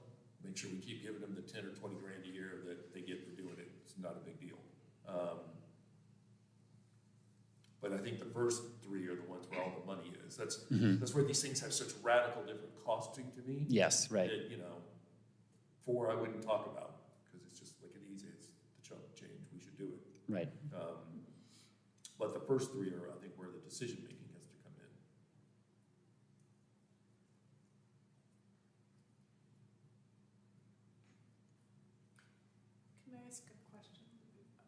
maybe it's just for Andy, but like, so for the home repair resources for homeowners, I don't know if I asked you this, but I think I did. I'm gonna ask it again because I don't remember the answer. Is that a kind of thing where the city, you see just funding we've got 4 organizations doing that, right? So Mountain Housing, Habitat, and the other 2 I'll never, Blue Horizons and the other one I never remember, but Community Action. And is that something that just needs to be funded more, or is that something the city should be taking on more? Or do you know what I'm saying? Yeah, I mean, the capacity is largely there to deliver the work at the current level of funding. If funding were to increase, there's some other bottlenecks that need to increase, and it's one of the things that came up yesterday with the resident roundtable around sort of workforce development investment in the building trades, and just the need to Yes. bring more capacity into the building trades. So that if there was more funding for repair, the next bottleneck becomes, are there people to do the repairs? And so that, But maybe that's a good problem to have? it could be if we had the solution to bring more people into the construction workforce, I mean, that's a great pathway to, good paying jobs Yep. for folks who, it solves another community problem potentially, but we don't really have that, platform either. So and it's a platform that's outside of the arena that we're currently working on building a platform for, right? So somebody else who's not, it gets to their 5th goal around coordination, right? Like somebody in the workforce development side of things has to see that this is gonna become a bottleneck for us if we grow it. Yeah. If we grow repair funding, and they need to start, doing their work alongside. And so, long story short. The other thing I would say on repair resources, and this is one of those places where the data is woefully inadequate. We estimate something like, 5,000 homes in Buncombe County need significant repair investments. And, when the county set their goal around this, they set it at 500. And so there's just a massive disconnect between, what the need actually is and what sort of documentation we have around what that need is. Was that 500 a year or just 500 over? It was 500 over their, whatever their 5-year goals were. I mean, it's the first one, of their 5-year goals that they've already hit, and we're sort of worried that they're gonna stop prioritizing funding that because they met their goal and realized that their goal was set based on. And who assesses that need? It's really hard to assess. So the best data source that we have around that is, so it's not collected in the census. It is collected in the American Housing Survey, which is done as a national sample rather than as on a kind of community basis. But if you take the national sample data and apply it to our local housing supply, that's where you get this. You sort of extrapolate to that 5,000 housing units. The age of our housing stock is, Yes. it's not good. Right. It's built before the 70s. Yeah. So unintended consequences, we have the geographic-based targeted down payment and mortgage subsidy program. What happens to housing prices in those neighborhoods? That came up yesterday, I think we talked about, could it? Right. Because you're talking about a very, most of the neighborhoods as we define them are a couple hundred homes. Yeah. Right? Right. Does anyone know how many homes, single-family homes are in Shiloh? So it would not affect the property value, is that what you're? Well, no, my concern would be, if you take, where there's only 200 homes, and let's say I gave 200 homes and 10% of them are for sale, so that's 20 homes, and I introduce down payment assistance, and so I bring in 100 new buyers. Well, that's 100 buyers competing for 20 homes. Right. That raises the price of those homes. As those prices go up, and those homes, as they sell, go up in value, the of property values for everyone in Shiloh, because when the county reassesses, it's basing it on sales of other comparable homes. Right. So that, because that was one of your other findings in there, was people are saying they're tax burdened on their property taxes. Yes. Which might keep them homes. That could be in these neighborhoods an unintended consequence. Okay, A, you're great point. driving up prices, which makes the subsidies even more expensive for people to achieve it, but you could be unintendedly driving up everyone's property taxes in that neighborhood. Great, okay. That Well, would that be is my not great, concern. but I appreciate, yeah, That would be my concern. okay, excellent. It's because it's different when we build a new, like when Andy builds a new complex, by giving down payment assistance, it doesn't affect the other houses for sale in the market. Sure, But if it's just in a specific neighborhood, particularly, some of them are pretty small, as we define them, I would just be concerned about driving up prices. okay. That's And really therefore helpful. property taxes. Yeah, For right. everyone else. Right, and 20 potentially, homes sell, all 200 go up in value. right, right, So you need to, and we don't control assessments, the county controls assessments. So Right. you'd have to get some working with them to exempt these sales or do something else in their formulas. okay, that's good to know too. Or you partner it with another program where you're making sure people can stay in place, right? Right, I mean, Yeah, but Or if we that don't gets have into if we get 20 people into houses, but then have to give another 180 property tax assistance, that's crazy. Because you just get on because it's all money that's coming into the city and the county that goes right back out to those homeowners. I mean, that's, you're, well, if they're at risk, well, yeah, as I say, you're gonna create this, I don't wanna create displacement. yeah, I understand. Yeah. You should talk if you want. Well, I want to ask if anybody knows when property tax transfer, property transfer tax. Where are those funds? Does it count? I mean, I think they Excess, stay at the excess. county, and I think, Yeah, state and county. I think there have been attempts to add to that tax or have additional transfer taxes, you know, because some states or communities really use those to fund other things. And it always kind of, I think, gets shut down by the home builders or like the big associations that lobby in North Carolina. I know there have been attempts in North Carolina to raise that for some other uses. Yeah, I think that would be worth looking into, to bring. And I do agree about the increase in property tax with the rise of, the property value. But I just, working with displacement and also, seeing the racial homeownership gap, that, you know, for me, the reparations-oriented home ownership is a priority. great. Yeah, and that fits with what you've got in sort of the cross-cutting priorities. Really, the only place where homeownership is mentioned is around closing the racial homeownership gap. It feels like incentivizing and preserving homeownership, you know, really fits better if it's not geographically targeted, but not place-based, but person-based. Great point. I mean, that gets to your special purpose credit programs as well. I also think it's how you implement the program. I mean, if we were going into neighborhoods and buying up homes, and basically becoming house flippers, and then as we flip them, we put them back to whatever target population you choose, then you would avoid increasing the market forces that drive houses up. That's my concern. Yeah, okay, Which is a good thing when it comes to the equity that's being built. But like if we gave Andy, you know, $100 million to go out and buy houses, right, that are in disrepair, rather than a house flipper buying them. Right. And then they get repurposed and sold, but when you're setting the market rate, when it transfers to the owner at the standard rate rather than an inflated rate. Yeah.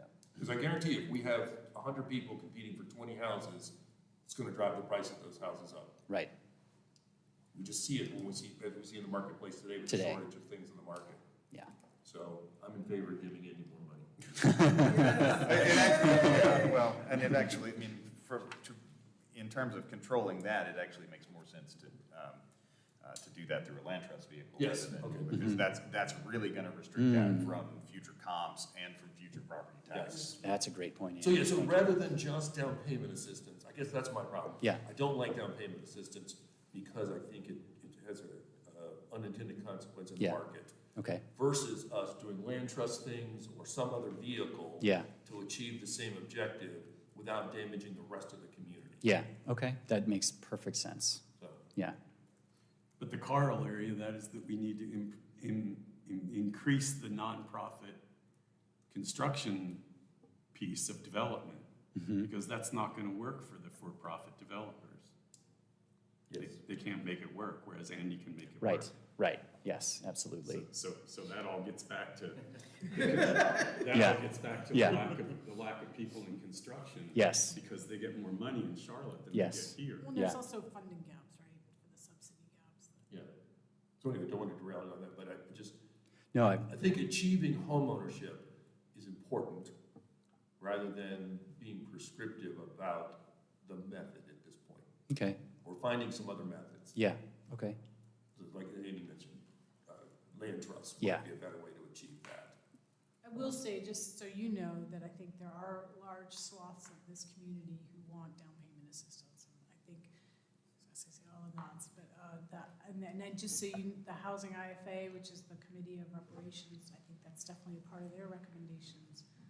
And there is, unfortunately, a lot of resistance to land trusts right now in the community, because they feel like they don't fully own the. Right, no, I know So this. just so you know, I think it's gonna be, understand there's high demand, but again, it's gonna be a mix of models, I guess is what I'm Yeah. saying. I don't think we can just say no DPA. Well, There's a I- very strong tide for it. yeah, We want to achieve the homeownership without burdening the rest of the community with higher property taxes. If you figure out how to do those two things, I'm happy with down payment. But right now, I don't see that from an economic standpoint, how that works. right, okay, And so I just hate to see, 180 people in a community get taxed essentially for benefiting 20 other people. I want to be able to move on too. Sure. But I just think it's, what Sasha's pointing out is true, but the reason that we do need data, and I love the report, but it's the details are everything here, and choosing between these things is the whole thing. And, if you have some, like Brian explains, why you might want to use a land trust, it's the only chance you have at coming, and convincing the community that maybe we should, because I know there's pushback here, and I understand there's support for down payment assistance. But there are reasons to make another choice. right, We need the support and we need the details in the plan so we can advocate for that, or at least give people information to Yeah. make the best decision. yeah. Yeah, Great, let's keep going, okay.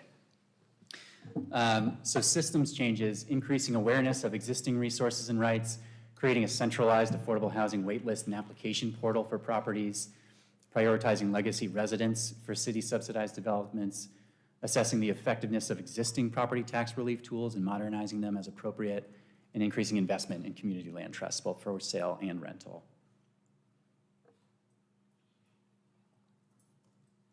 So unintended consequences, anything we're missing, short-term versus long-term, existing momentum behind things, or as we described them yesterday, low-hanging fruit. I'm more concerned about there not being momentum around the existing property tax relief tools. Who knows about it? Yeah, right, Who knows about it? And so, yes, to promote those policies and make sure that, that residents actually know that there is relief for that and that they're not just sitting yeah, on properties and getting further and further behind and being subject to losing their homes because they're not even educated as to what's available to right, them. absolutely. Thank you.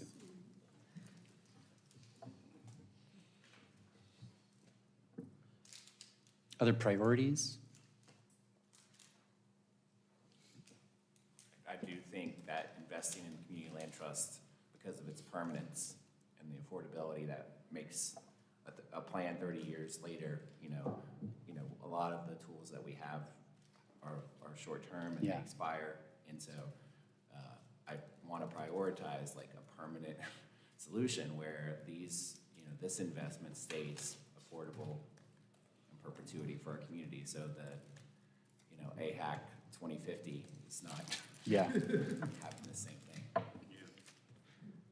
great.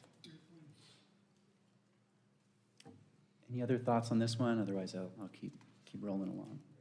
I think we talked about a little bit about the systems in the previous slide. Okay, great.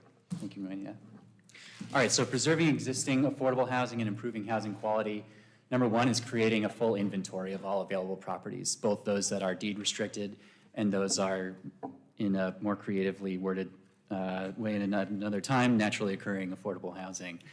And that could really serve as the foundation for a strategy to strategically acquire affordable housing properties that are at risk of affordability loss, whether that is the lapse in the affordability requirement or because of speculation from investors in the naturally occurring below market So properties. when you say creating this inventory, this is specific to rental properties, I'm assuming?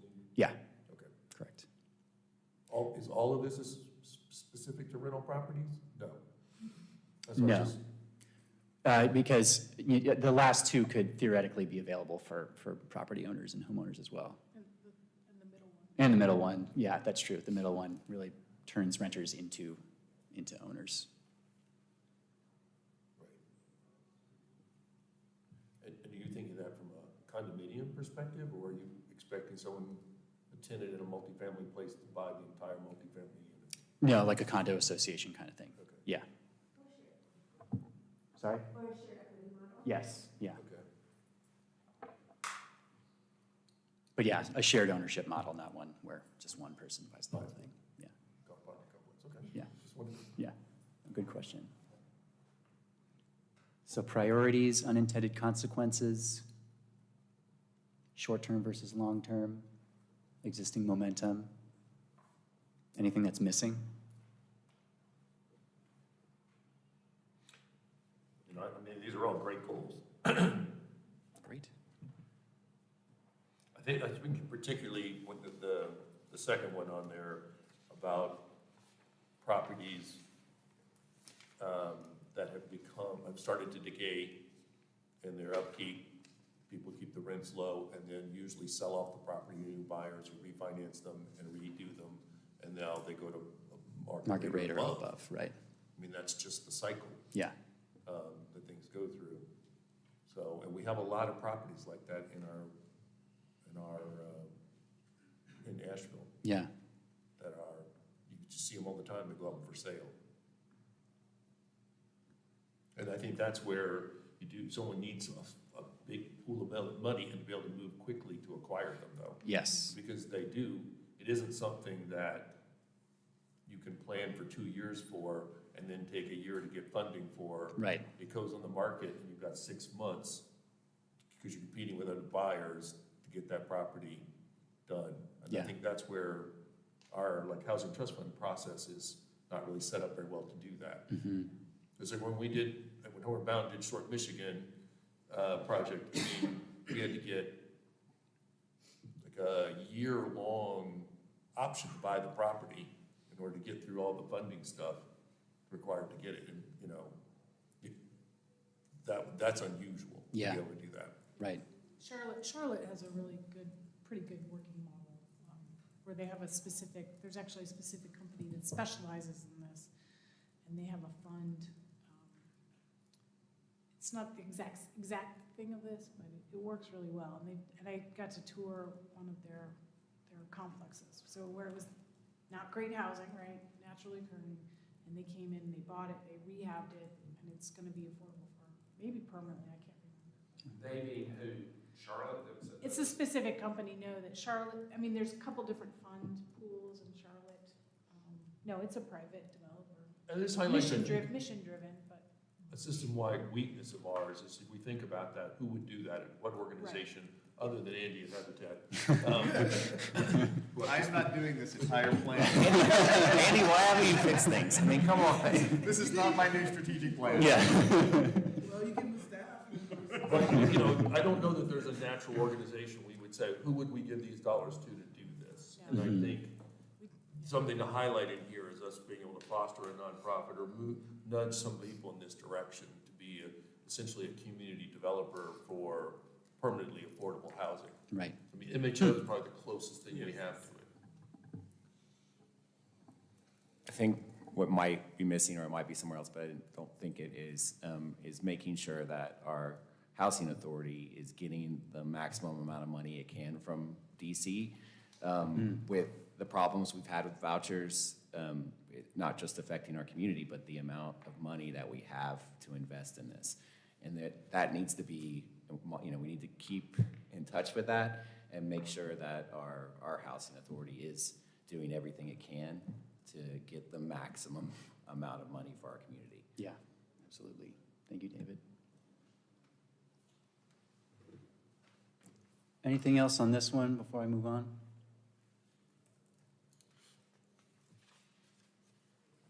All right. So increasing the supply of housing that meets the needs of current and future residents.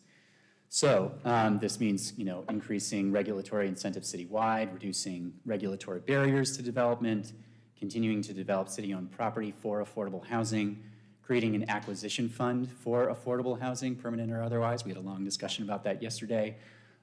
Supporting other plans and policy initiatives that diversify housing, such as the Missing Middle Study, requiring all developments that receive city funding to accept rental assistance, and supporting construction for affordable for-sale housing. Looking at you, Andy. So can I pick on you again? Absolutely. That's what I'm here for. In the printed document, in the blue section that highlight or defines what this goal is, it talks about these strategies include supporting housing at all income levels. I mean, I don't need help. yeah, right. Not necessarily financial. Yes, right. Well, I don't even know, even from a policy perspective, there are a lot of people I meet that want to move to Asheville that say, wow, $1 million doesn't buy much here. Do we want to make more $1 million houses available, either through policy or anything else? I don't think so. I guess one way to look at it is, you know, for instance, I think 44% of Asheville residents 65 or older are living alone right now, many of whom live in a single-family detached home that is probably larger or maybe even not designed to fit their needs or won't be in the future. And so, you know, if we can provide more affordable downsizing opportunities for seniors, then that would allow other folks to purchase that single-family detached at market rate, offers more opportunities for people to buy them. Sure. So it can support income levels at all ranges in that sense. But to your point, this is the affordable housing plan. So my goal, right, my whole point is, our goal should be to provide housing for people who need it at an affordable level. Yeah. That senior is able to afford their home. Theirs isn't an issue of affordability. Mm-hmm. If you were saying that a mechanism to get people who are 80% AMI and below a house is to build a nice condominium complex downtown for seniors, mm-hmm. that's just a tool to get it done. But our goal wasn't to serve that senior. Our goal was to serve that person at less than 80% AMI Right. income. Sure. That's all my point. Okay, And I think understood. Yeah. To that point, I think what you're seeing in metro areas all over the country where the idea of filtering of supply just has stopped happening because of the Yes. massive amount of underbuilding that we've done. So the idea that by adding market rate supply, we're gonna create filtering. By adding market rate supply, we're gonna add market rate residents who can't find market rate supply in other communities. And so we really, I feel like it's very important at this moment in our housing supply nationally that we are targeting the creation of new units that are income restricted in some way. So I would tend to agree with Brian that, you know, figuring out a way to be more. Modify that Make language, this yeah. language match the Sure. Yeah, very low income household language in the cross-cutting priorities so Right. that they tie out, because I do think there's, you know, if we try to, creating market rate units is not happening in a vacuum here, Yeah. right? So it's not gonna create filtering just within the city of Asheville. It's playing into the lack of that market rate supply or market entry supply, you know, that's in deficit nationwide. right. And, I mean, we've heard, you know, Greg Colburn was here a few months ago, you know, who wrote Homelessness as a Housing Problem. Shane Phillips, who spoke to the state conference. I mean, they all say that supply, even if it's not affordable, is gonna help the supply of affordable. It takes a little while, but it does help. And if we try not to build market rate, we're actually doing more harm. So, do you know what I'm saying? Well, I do, but I think those folks are thinking about, I mean, so I just wanna market make rate sure supply and market entry supply is needed. There's such a deficit of that at the national level that by, like, using incentive tools to create that here, we're not creating filtering of, you know, of supply down to lower income. We're first filling the bucket of the deficit nationally Yeah, I'm for not saying market we should entry. incentivize it for sure. Right. But also, It's- if we weren't experiencing population growth, just building anything, you know, more houses over the cliffs that cost $5 million would be great. But unfortunately, we're bringing in people from external to the community who are buying up those homes. Right, So half of which are part-time residents. yeah, And right. not even North Carolina residents, so we don't even get their tax dollars. So I think that's one of the other byproducts that's gone on in our community that wasn't really drawn out very much in your findings section is we've become a retirement destination. Right, Retirement destination isn't just full-time people. yeah, I mean, it's a great I point. know probably I could probably name 100 people, 100 homes that are occupied by people who live in Florida the rest of the year. Wow, So that is housing stock that could have where I lived in Virginia where I came from Virginia was probably 0% or 1 or 2% people who were part-time residents. right, So we just have to be cognizant of that as housing. Someone proposes any supply is good supply. I Right. don't necessarily buy that right, for our community. sure, Just because we have made every top 10 list for places to retire for the last 20 years. yeah, Yeah, and it's the city of Asheville's housing plan, because I'm not gonna argue with the stats nationally. Like, we need more housing, all kinds, and we can advocate that at the state and national level.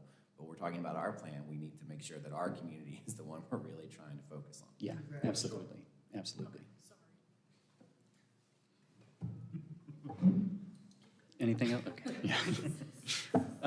All right, aligning place-based policies, another one of my wonky terms, and programs with related city initiatives. So increasing geographically specific regulatory incentives, aligning housing development priority areas with capital improvement plan, incentivizing TOD or accessible development, exploring land banking to strategically acquire and redevelop properties, and as we discussed a little bit earlier, modifying the review thresholds for development with dedicated affordable housing. So any unintended consequences? Go ahead, Brian. The feedback that you got for the community are the transit-based things.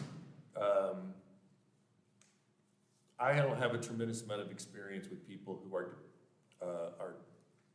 not car dependent. But when I was with Homebound, a lot of the people who were in these complexes still wanted cars. Yeah, And so it was this sort of fallacy. The transit-based thing sounds good from an environmental perspective because people don't have to have cars and blah, blah, blah, blah. But in reality, for the people who have to live in those complexes that are transit-dependent, that's not what they want. I don't know if your research had any feedback on that. so that recommendation was mostly a qualitative one, folks telling us that and that included city staff, but residents as well, saying that, if there were better public transportation, that they would take it. But to your point, lots of folks absolutely just need a car to get around. In order to afford to live here, I've spoken to many people who work 2 to 3 jobs. And, some of them could be downtown, some of them could be out in the county. Right. And so, I absolutely hear your point. I think the benefit really is at the efficiency of it and the efficiency of city initiatives and city dollars. So if the city is investing in those particular corridors to expand bus service or whatever the case may be, we want to make sure that there's opportunities for those making below average incomes to be able to utilize that as well. But I absolutely hear you. I mean, we're not pretending that Asheville's Manhattan with a, huge subway system or something. Right, when you look at our scoring mechanisms for like Housing Trust Fund, you get bonus points for being near bus stops. Mm-hmm. But the problem is the property near bus stops are more expensive, Yeah, right. right? So now I'm having to pay more for the property, which drives up my development costs. Yeah. And it's sort of now the project economics don't work, or I need more money from the Housing Trust Fund. Mm-hmm. So I just want to make sure that the people who would be living in the complex really want to take the bus system. Right. That really makes sense, because it sounds good, but I'm not sure the reality bears out, or Yeah. that the cost Right. is worth it. Right. That certainly makes sense. So not a priority for you, it sounds like, or at least you just, Again, I just want or to just the challenge it, specifics. if we're, and it also puts pressure like on our transit system, it cuts off at night. Right. So if you're working downtown till 4 in the morning. it's a long walk home. Yeah. Right? Yep. So people will tell you, I have to have a car because the jobs I can get, or the 2 jobs I can get, Yeah. require me to be downtown till 1 in the morning. Yeah. And the transit system works great for getting to work, but not getting home. Right. Right. I'm a big supporter of Working Wheels, and they've got a list of people, as long as you're taller than you, who want cars because for this very fact, they're low Yeah. income, and the way they can get more income to be able to afford more housing is by having a car. Right. Right. So I just want to make sure it is in fact something we want versus something that just sounds good. I certainly understand. Thank you, Brian. Maybe that is just a matter of wording, where we're not necessarily at this point thinking about incentivizing transit-oriented development, but aligning transit expansion and affordable housing. Right. So Yeah, that, that's a better way to put it. We're thinking, when we're thinking about transit, we're thinking about where are job centers and where is affordable housing located. Right. And, and then we're thinking about growth along those corridors. Right. Once we're actually connecting low-wage workers and jobs. Right. And then we can start thinking about how we align housing along that and incentivize it. I think that's where, it's the word incentivizing, because that means, like I say, I think back to now, Housing Trust Fund application. Yeah, right. Scoring mechanisms, Luigi scoring mechanisms. Right. That means we get more points to this, and I'm like, I don't think that's I'm not sure that's a good idea. Right. Got it. For the projects or for the people who live in the projects we're going to build. Right. But the reality is, as well as we all know, that some of those people just can't flat out afford a car. Right. Well, that's why. So they rely on public transportation because they have no choice. Yes, which limits their income opportunities. My whole thing is just not having the bus stop all the way down the hill. The bus stop is here, the apartment complex is here. Yes. And those of us who don't have, wash and dry in the house, me, I go to the laundromat. And sometimes taking my bags from my apartment to my parking space is another hill. So it's like, I do see my neighbors who don't have cars. I'm driving a hoopty, but thank God for Betty. But those who don't have cars have to walk down here with the laundry or their groceries. Yeah. So the transit thing is hard. Yeah. I mean, you said New York. I lived in New York in Philly, and those, transportation is also hard because we know rats love pizza and all the flooding that's been happening in New York. But at least some of the transportation stations are not elevated. You know what I'm saying? Yeah. Even walking from Buckingham County to the city, I'm thinking about, no, I need exercise. Yeah. But, Oh my God. Lord Jesus, sometimes my heart gets sick. But it's real. Transportation affects Asheville and Buckingham County. Yeah. 6, 7 o'clock, 8 o'clock at night, we can't get anywhere. Yeah. That hurts our community. Yeah. Absolutely. So it's really more, it sounds like more about making the transit system responsive to the needs of low-wage potential transit riders than it is about. Yeah, That needs to happen first. Interesting. And then the Yeah. housing piece can follow. I like that framing. Yeah, that makes a lot of sense. Any other thoughts on this one before I move on to our last policy goal area? One thing, the last bullet point on here Yeah, is something that in my work, I deal with a lot, and the modifying review thresholds for developments with dedicated affordable units. That seems like a no-cost, Right. thing that would have huge, that would change things a lot, or even if you could require it to have vouchers. I mean, the city had tried to implement something like that 10, 15 years ago, where we incentivize higher density levels along the commercial zonings and corridors. But right now, outside of the central business district, if you are proposing 50 units, you've just tied yourself up for 6 to 8 months Yeah. of a political process. Yeah. As opposed to, I have some smaller developers who, even if they can build 25 homes, they're gonna build 19 because we can run that process through a level 1 and go quick and easy. Even a level 2 process is gonna take 3 or 4 months, but 50 units is a ridiculously low threshold outside of the central business district that elongates the process. Yeah. And so it'd be really low-hanging, easy fruit to turn around and put affordable units in there, which would in turn remove the politics and remove the time frame Yeah. greatly, which, except for my mission-based clients like Mountain Housing and folks like that, that's one story, and their process is longer because of all the financing and funding that they're working on. But for my market rate developers who we're trying to incentivize to bring in affordable units into their projects, that speaks really loudly. great. Thank you, Chris. Yeah, there seems to be a lot of support and momentum behind that strategy in particular. Except among council. Well, it came up last night. Yeah. But I obviously can't speak for them. But I think, to your point, yeah, it would save a lot of time for a lot of people. And it's essential to bring in market rate developers as a part of this, right? Because if I'm going to jump ahead to the next policy goal, it's about broadening the affordable housing ecosystem, and that includes, figuring out how to make private market rate developers produce affordable housing as well. So, number 1, fostering more coordination across the public sector. Number 2, increasing funds dedicated to affordable housing to meet the diversity of housing needs, whether that's more dedicated funding to the trust fund or greater competitiveness for the QAPs and low-income housing tax credits, creating more supportive environment for CDFIs, for community development financial institutions, or convening a funders collaborative like that potentially could be a good source for home repair or wherever we're finding that we need quick money or less restrictive access to capital.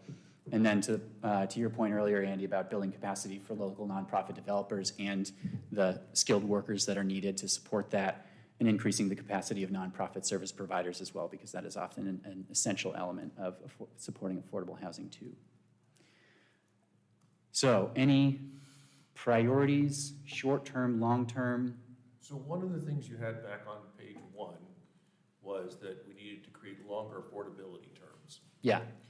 And for traditional for-profit developers, that's really complicated. Right. Because they usually plan on a 20-year life that they're gonna own a property and then flip it. Yeah. So they don't want that overhang. Right. The only way we're gonna achieve that is with nonprofit developers. And I just think, I know you're saying increase the capacity of, I'm saying increase the capacity and usage of nonprofit developers, whether they're local or not. Yeah. Because I don't think we're gonna get to sustained permanent affordability without it being a nonprofit developer. Yeah. That makes perfect sense. But you could confirm that with most developers, but people I know wouldn't touch a property that had a permanent affordability, restriction on it. Yeah, right.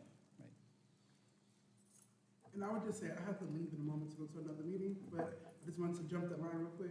And just us talking to each other when building the ecosystem, because like tonight is this committee meeting, Yeah. but HACA also has a public hearing meeting today too. So that's basically the same professionals or the same community members. I'm sitting here like, okay, how do I make this work? You know, I want to be at the meeting at HACA tonight, but also too, I need to be here. Right. So how do I put my time? Yeah. So we got to figure out the best practice of how to engage the community Yes. and how into resource building, right? Human resource or human capital. I'm learning all these new terms and jargons. But just You could do my making job. sure that- making sure that works, you know, Yeah. so that we're not tapping into the same people all the time. Yeah, absolutely. Thank you, Nguyen.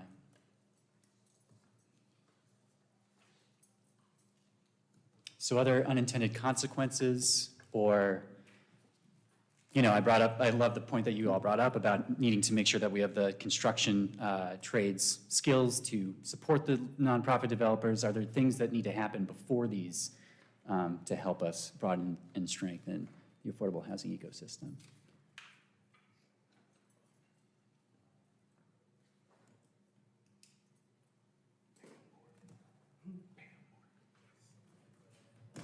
Yeah, I think we don't seem to have any CDFI activity in this community, do we?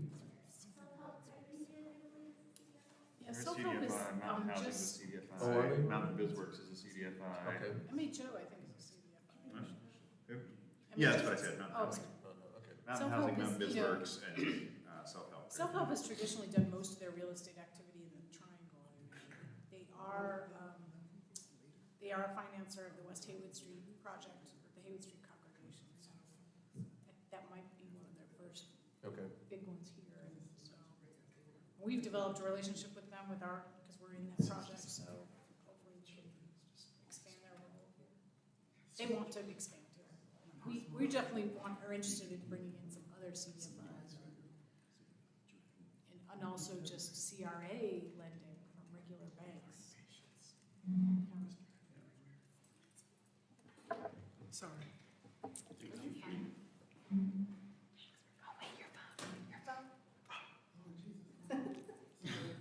Any other thoughts or comments, priorities, unintended consequences, things that might be missing? Short-term versus long-term impact?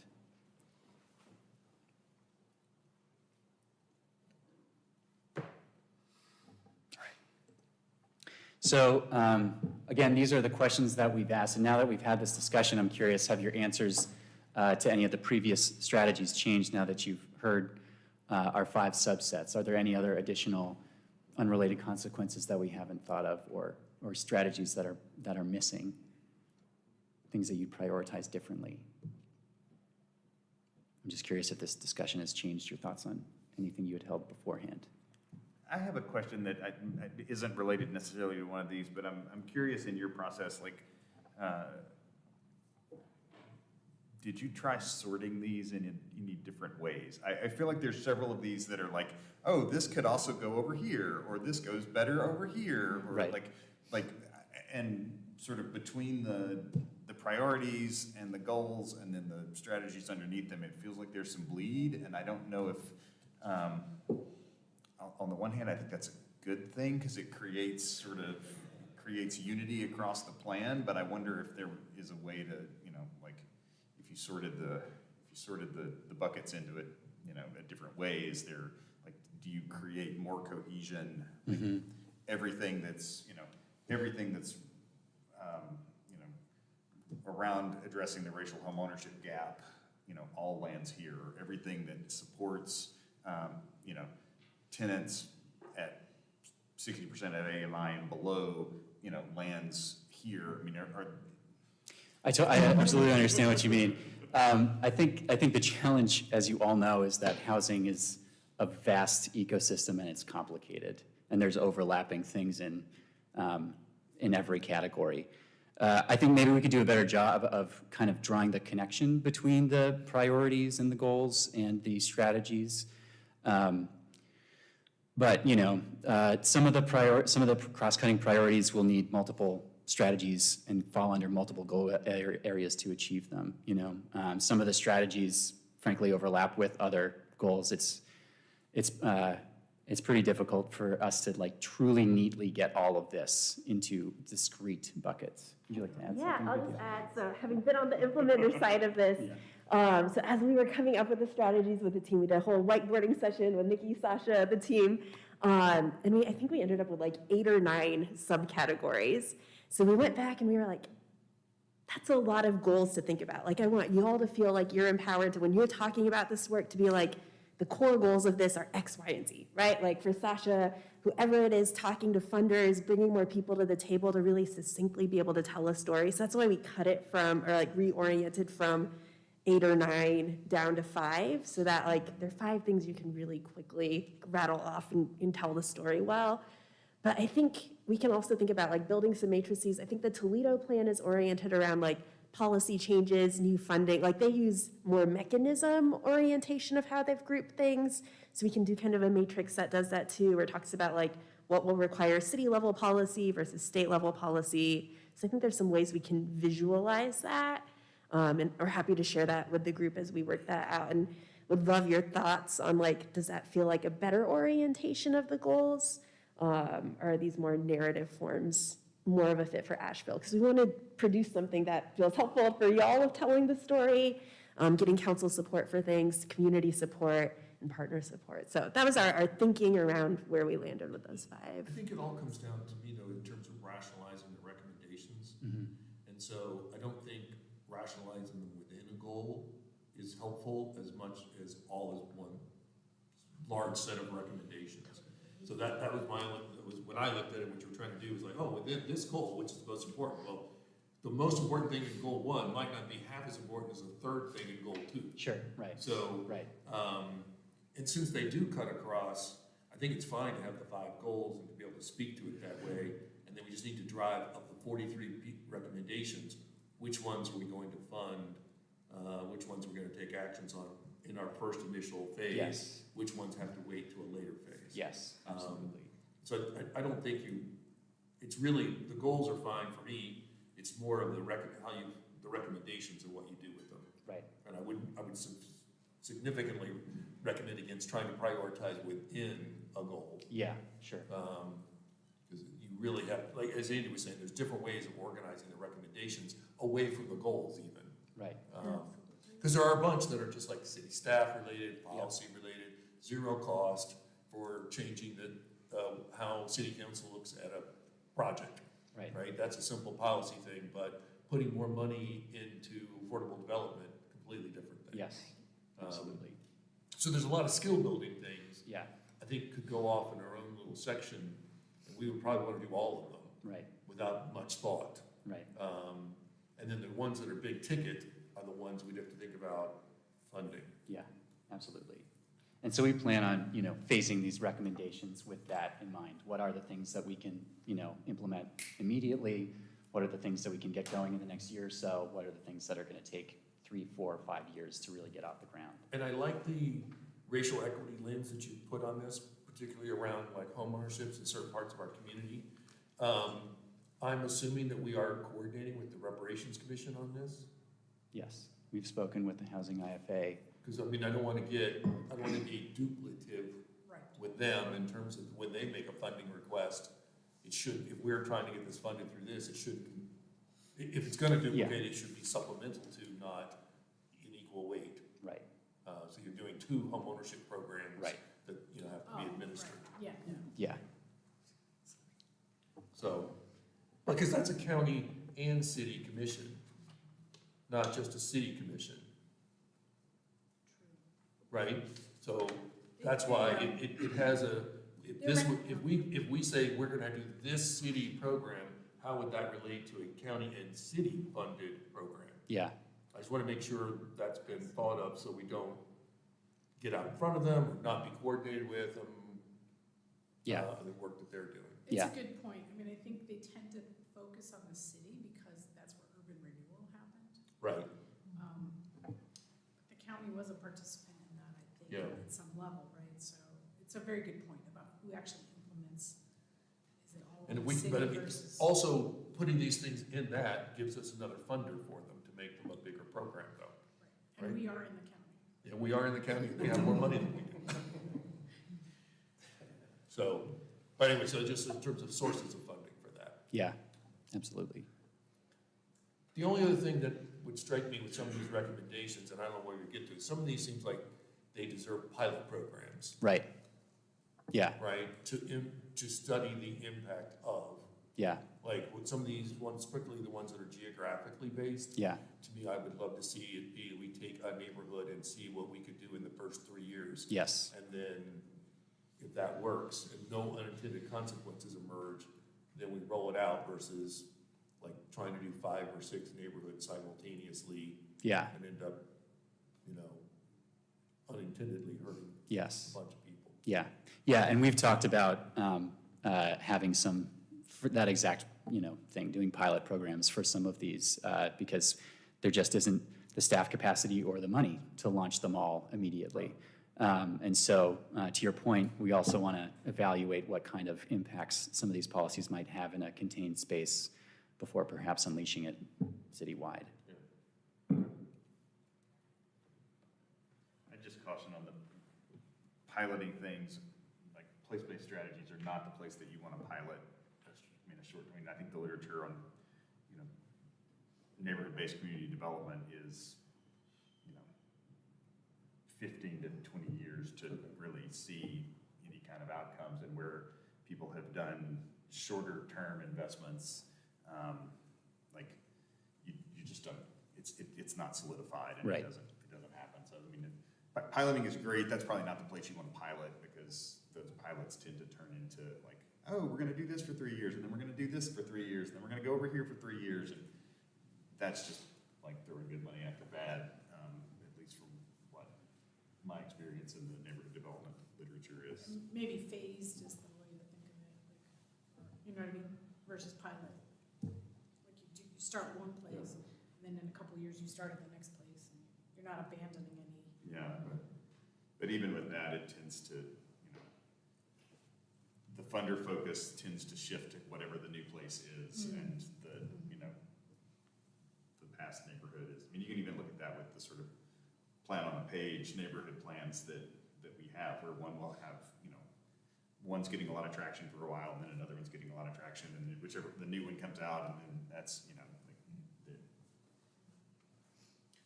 So, I think that when I first read the recommendations, my initial reaction was too much. Mm-hmm. Yeah, Like overwhelmed by the number of things and the number of things, and how many of them need so much, like 5 pages of detail in order to figure out what it is and what we would do and an implementation plan for it. So that's the other thing is, to me, is how you're gonna get from a lot of really good stuff to what we can accomplish in 3 or 5 years. right, And fund in 3 or 5 years. right. Because this would probably be $50 or $100 million worth of stuff to address the problem. Can I quote you on that? Sure. You can use the number. And specifically, yeah. I do think, tying back to my earlier comment about knowing dimensionalizing the affordable housing problem, what's our shortfall now? We do these things, what's the expected difference? Yeah, Because I would like us to be like, from we spend these dollars, we go from A to our target of B. right, Because it is gonna be a long-term, $100 million, 10-year plan. yeah. In order to make a major difference. Yeah, absolutely. And so, this is one way that we would do that potentially, is setting this baseline for particular recommendations and identifying what data is actually already available that we could use to monitor it, what direction we want to see that go in. Is it a place-based, is it a citywide initiative? I think that goes to your point, is we'll have something like this. I think it's also, we need to set expectations around the time frame for results. Yes, Because if your first tranche is 3 years, you won't build much in 3 years, right. right? Yes, from my viewpoint, identifying the quick, big wins that we can get off the bat to demonstrate momentum and results for this plan will only serve the plan better down the road. So that's why I've been asking this question about like momentum and alignment, what, in terms of like what is already there that we can get started with now so that people can see results sooner than later. But to your point, especially when it comes to funding, new construction, that takes years. Yeah, And so, yeah, tempering expectations that it's not like in 2025, there's going to be 10,000 new affordable housing units in the city. That's, not a realistic expectation. Probably not for 2028. Right. So, yeah, tempering expectations and being realistic about the timeframes, I think, is a crucial part of the road mapping process. So we could have this discussion on data and indicators, or this could be homework for all of you if you have ideas for that kind of stuff. What do you think, Chair and Vice Chair? There had Or- been, at the last meeting, sorry, thank you for the segue. At the last meeting, you all discussed, Brian, we haven't had a chance to connect about this, but maybe meeting next week, or you wanted to do something. So over the next, you should talk about the next 2 weeks. We're gonna continue to take feedback on these recommendations from the public and whoever. Yeah. And that include AHAC. So, if, this wasn't your one bite. If you, go home and you think about it and you're like, oh, I should have said this, or something, please send comments. Yes. But, so, and then do you want to talk about where we're going from here to May? I would love to. Okay. It just Yeah. because I think that would help them understand how they fit into the picture and what's happening. Yeah. Go ahead. So over the next couple of weeks, as we continue to get feedback from the community, we are going to start to build out the implementation roadmap, because even if we don't know what those priorities yet, we still might have a good sense of who should be the implementer, who the funding, or where the funding might come from, estimating the funds where we can. So we'll be doing that through a series of just staff and internal meetings, but also workshops with stakeholders who would be a part of that particular recommendation. And so the month of April, we'll be revising and prioritizing our strategies based on community and stakeholder feedback. We'll be working on our implementation roadmap, and more specifically, we'll be putting the recommendations that do cost money and that could be funded through the bond, through a bond format, working with the city staff to have that as part of their recommendations to the city. So in terms of the next opportunity for you all to give us some feedback, again, there's the event tonight at Harris Cherokee Center at 6 p.m. and we'd love to see all of you there. It'll be largely similar to this, but a little bit more interactive with Mentipool, and you can see the results of the community as well. Like I said, we will be back in May to hopefully either have a work session or public hearing with City Council, and I'd be happy to meet with you both, or with you all then as well. We're available. You can feel free to reach out, and we can touch base in between as well. 43 recommendations. Yep. You're going to obviously do some level of prioritizing, create an estimate for how much, or align with the bond framework, whatever that means. Yeah. I don't know if that's giving them an idea of how much money they should put into a bond, or just asking them how much money they're going to put into a bond and how you would spend it. I'll leave that to the finance department to answer that question. Well, I do think that's as an aside, that's a valuable way of looking at this, which is if the city says we think we could pass an approximate bond of this size, Right. what does it buy us? Right, yes, Right? yes, yeah. That's kind of a good And way those of are, doing it. those are the conversations we're having. That's Yeah, a better way of capital planning, is how much money yes, is available in a 3 or 5 year period, how would we spend it? yeah. When would we then be able to comment on the whole plan before it gets approved? So that May trip will be when we have our fully fleshed out implementation roadmap and recommendations. And so that would be the opportunity to do so, because it's in June that we'll take City Council's recommendations, your recommendations, and finalize the plan for it to be released by the end of June. When in May is the meeting with council? We think the 23rd is the fourth Tuesday. Yeah, it hasn't been scheduled just yet, but that's the one that we're looking at. That's when it'll be. So do we think it would make sense to meet with Enterprise at the same time? Would that done the 23rd? I think moving our May meeting to align with their next visit makes a lot of sense. Excellent. This has been very helpful. It's a heck of a lot more helpful to have you in the room than Yeah. for me to try to convene a meeting where we're talking about this, but not talking about it, and nobody knows the answer, so Yeah. I think I would just say we shifted our April meeting to now, maybe we just move to the last Thursday of the month or something for the next couple of months until we get kind of back on schedule, we'll get you through this and then catch up at some point. That sounds great. Does that work logistically? Sure. Well, I'll have to check to make sure nobody's in the room. Right. That's the only thing I need to check. I think I can do that. We can meet in Shot Sauce's office.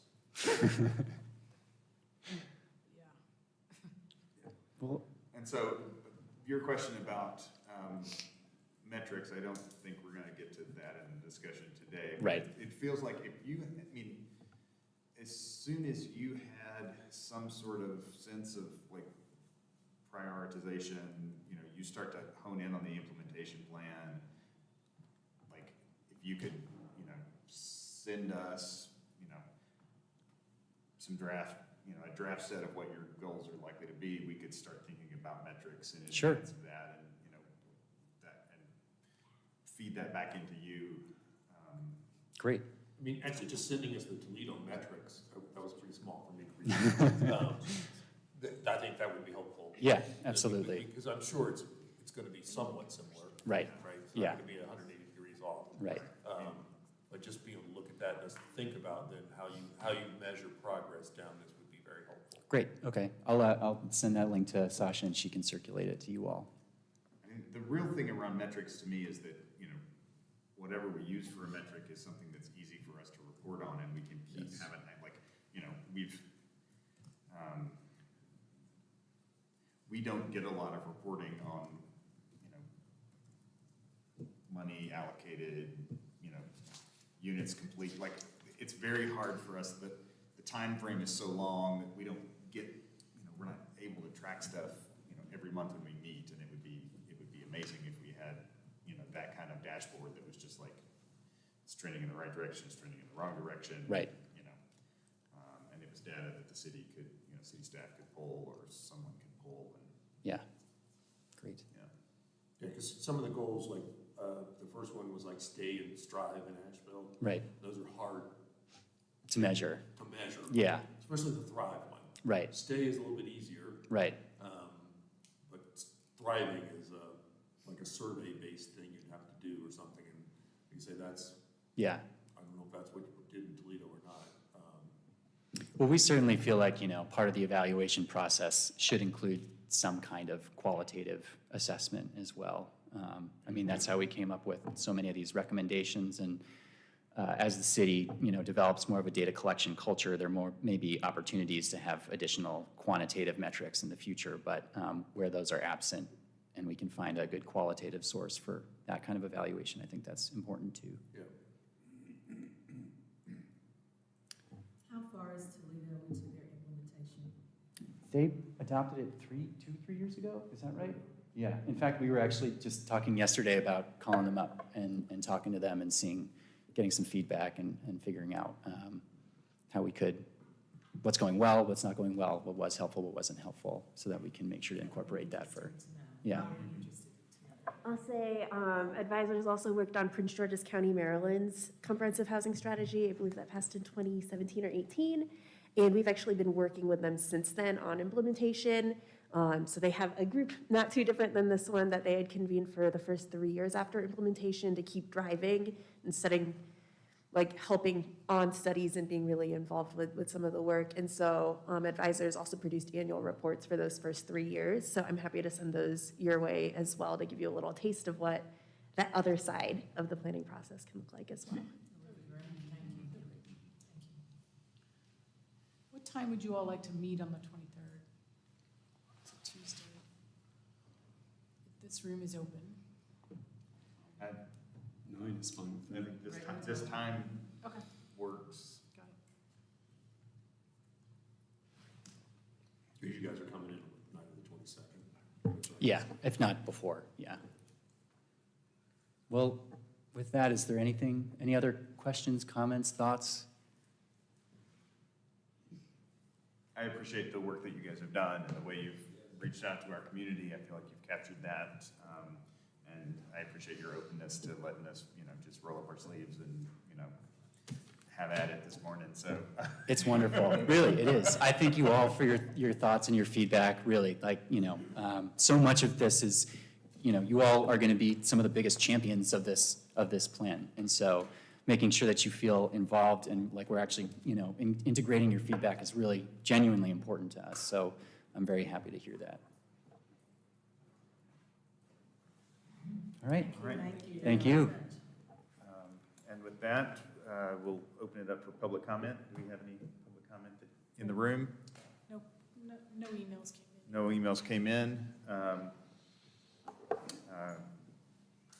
Just the reminder about the feedback meeting tonight from 6 to 7:30. If folks are able to attend or help us get a few more people in the room. We've got translation available and childcare is available and Free parking. free parking. How does that work? It might be worth it just You for have to- that. If you come to the meeting, we'll have vouchers. It's for parking garages, the city garages. The Civic Center garage So being you- the closest. You park without paying and then you get your voucher. Yeah, you always pay on exit, so Yeah. it's a coupon you scan. All right. If there's nothing else, I'll take a motion to adjourn. A motion to adjourn. All right, anybody want to not vote to adjourn? All right, let's adjourn. Otherwise, I'll file a motion.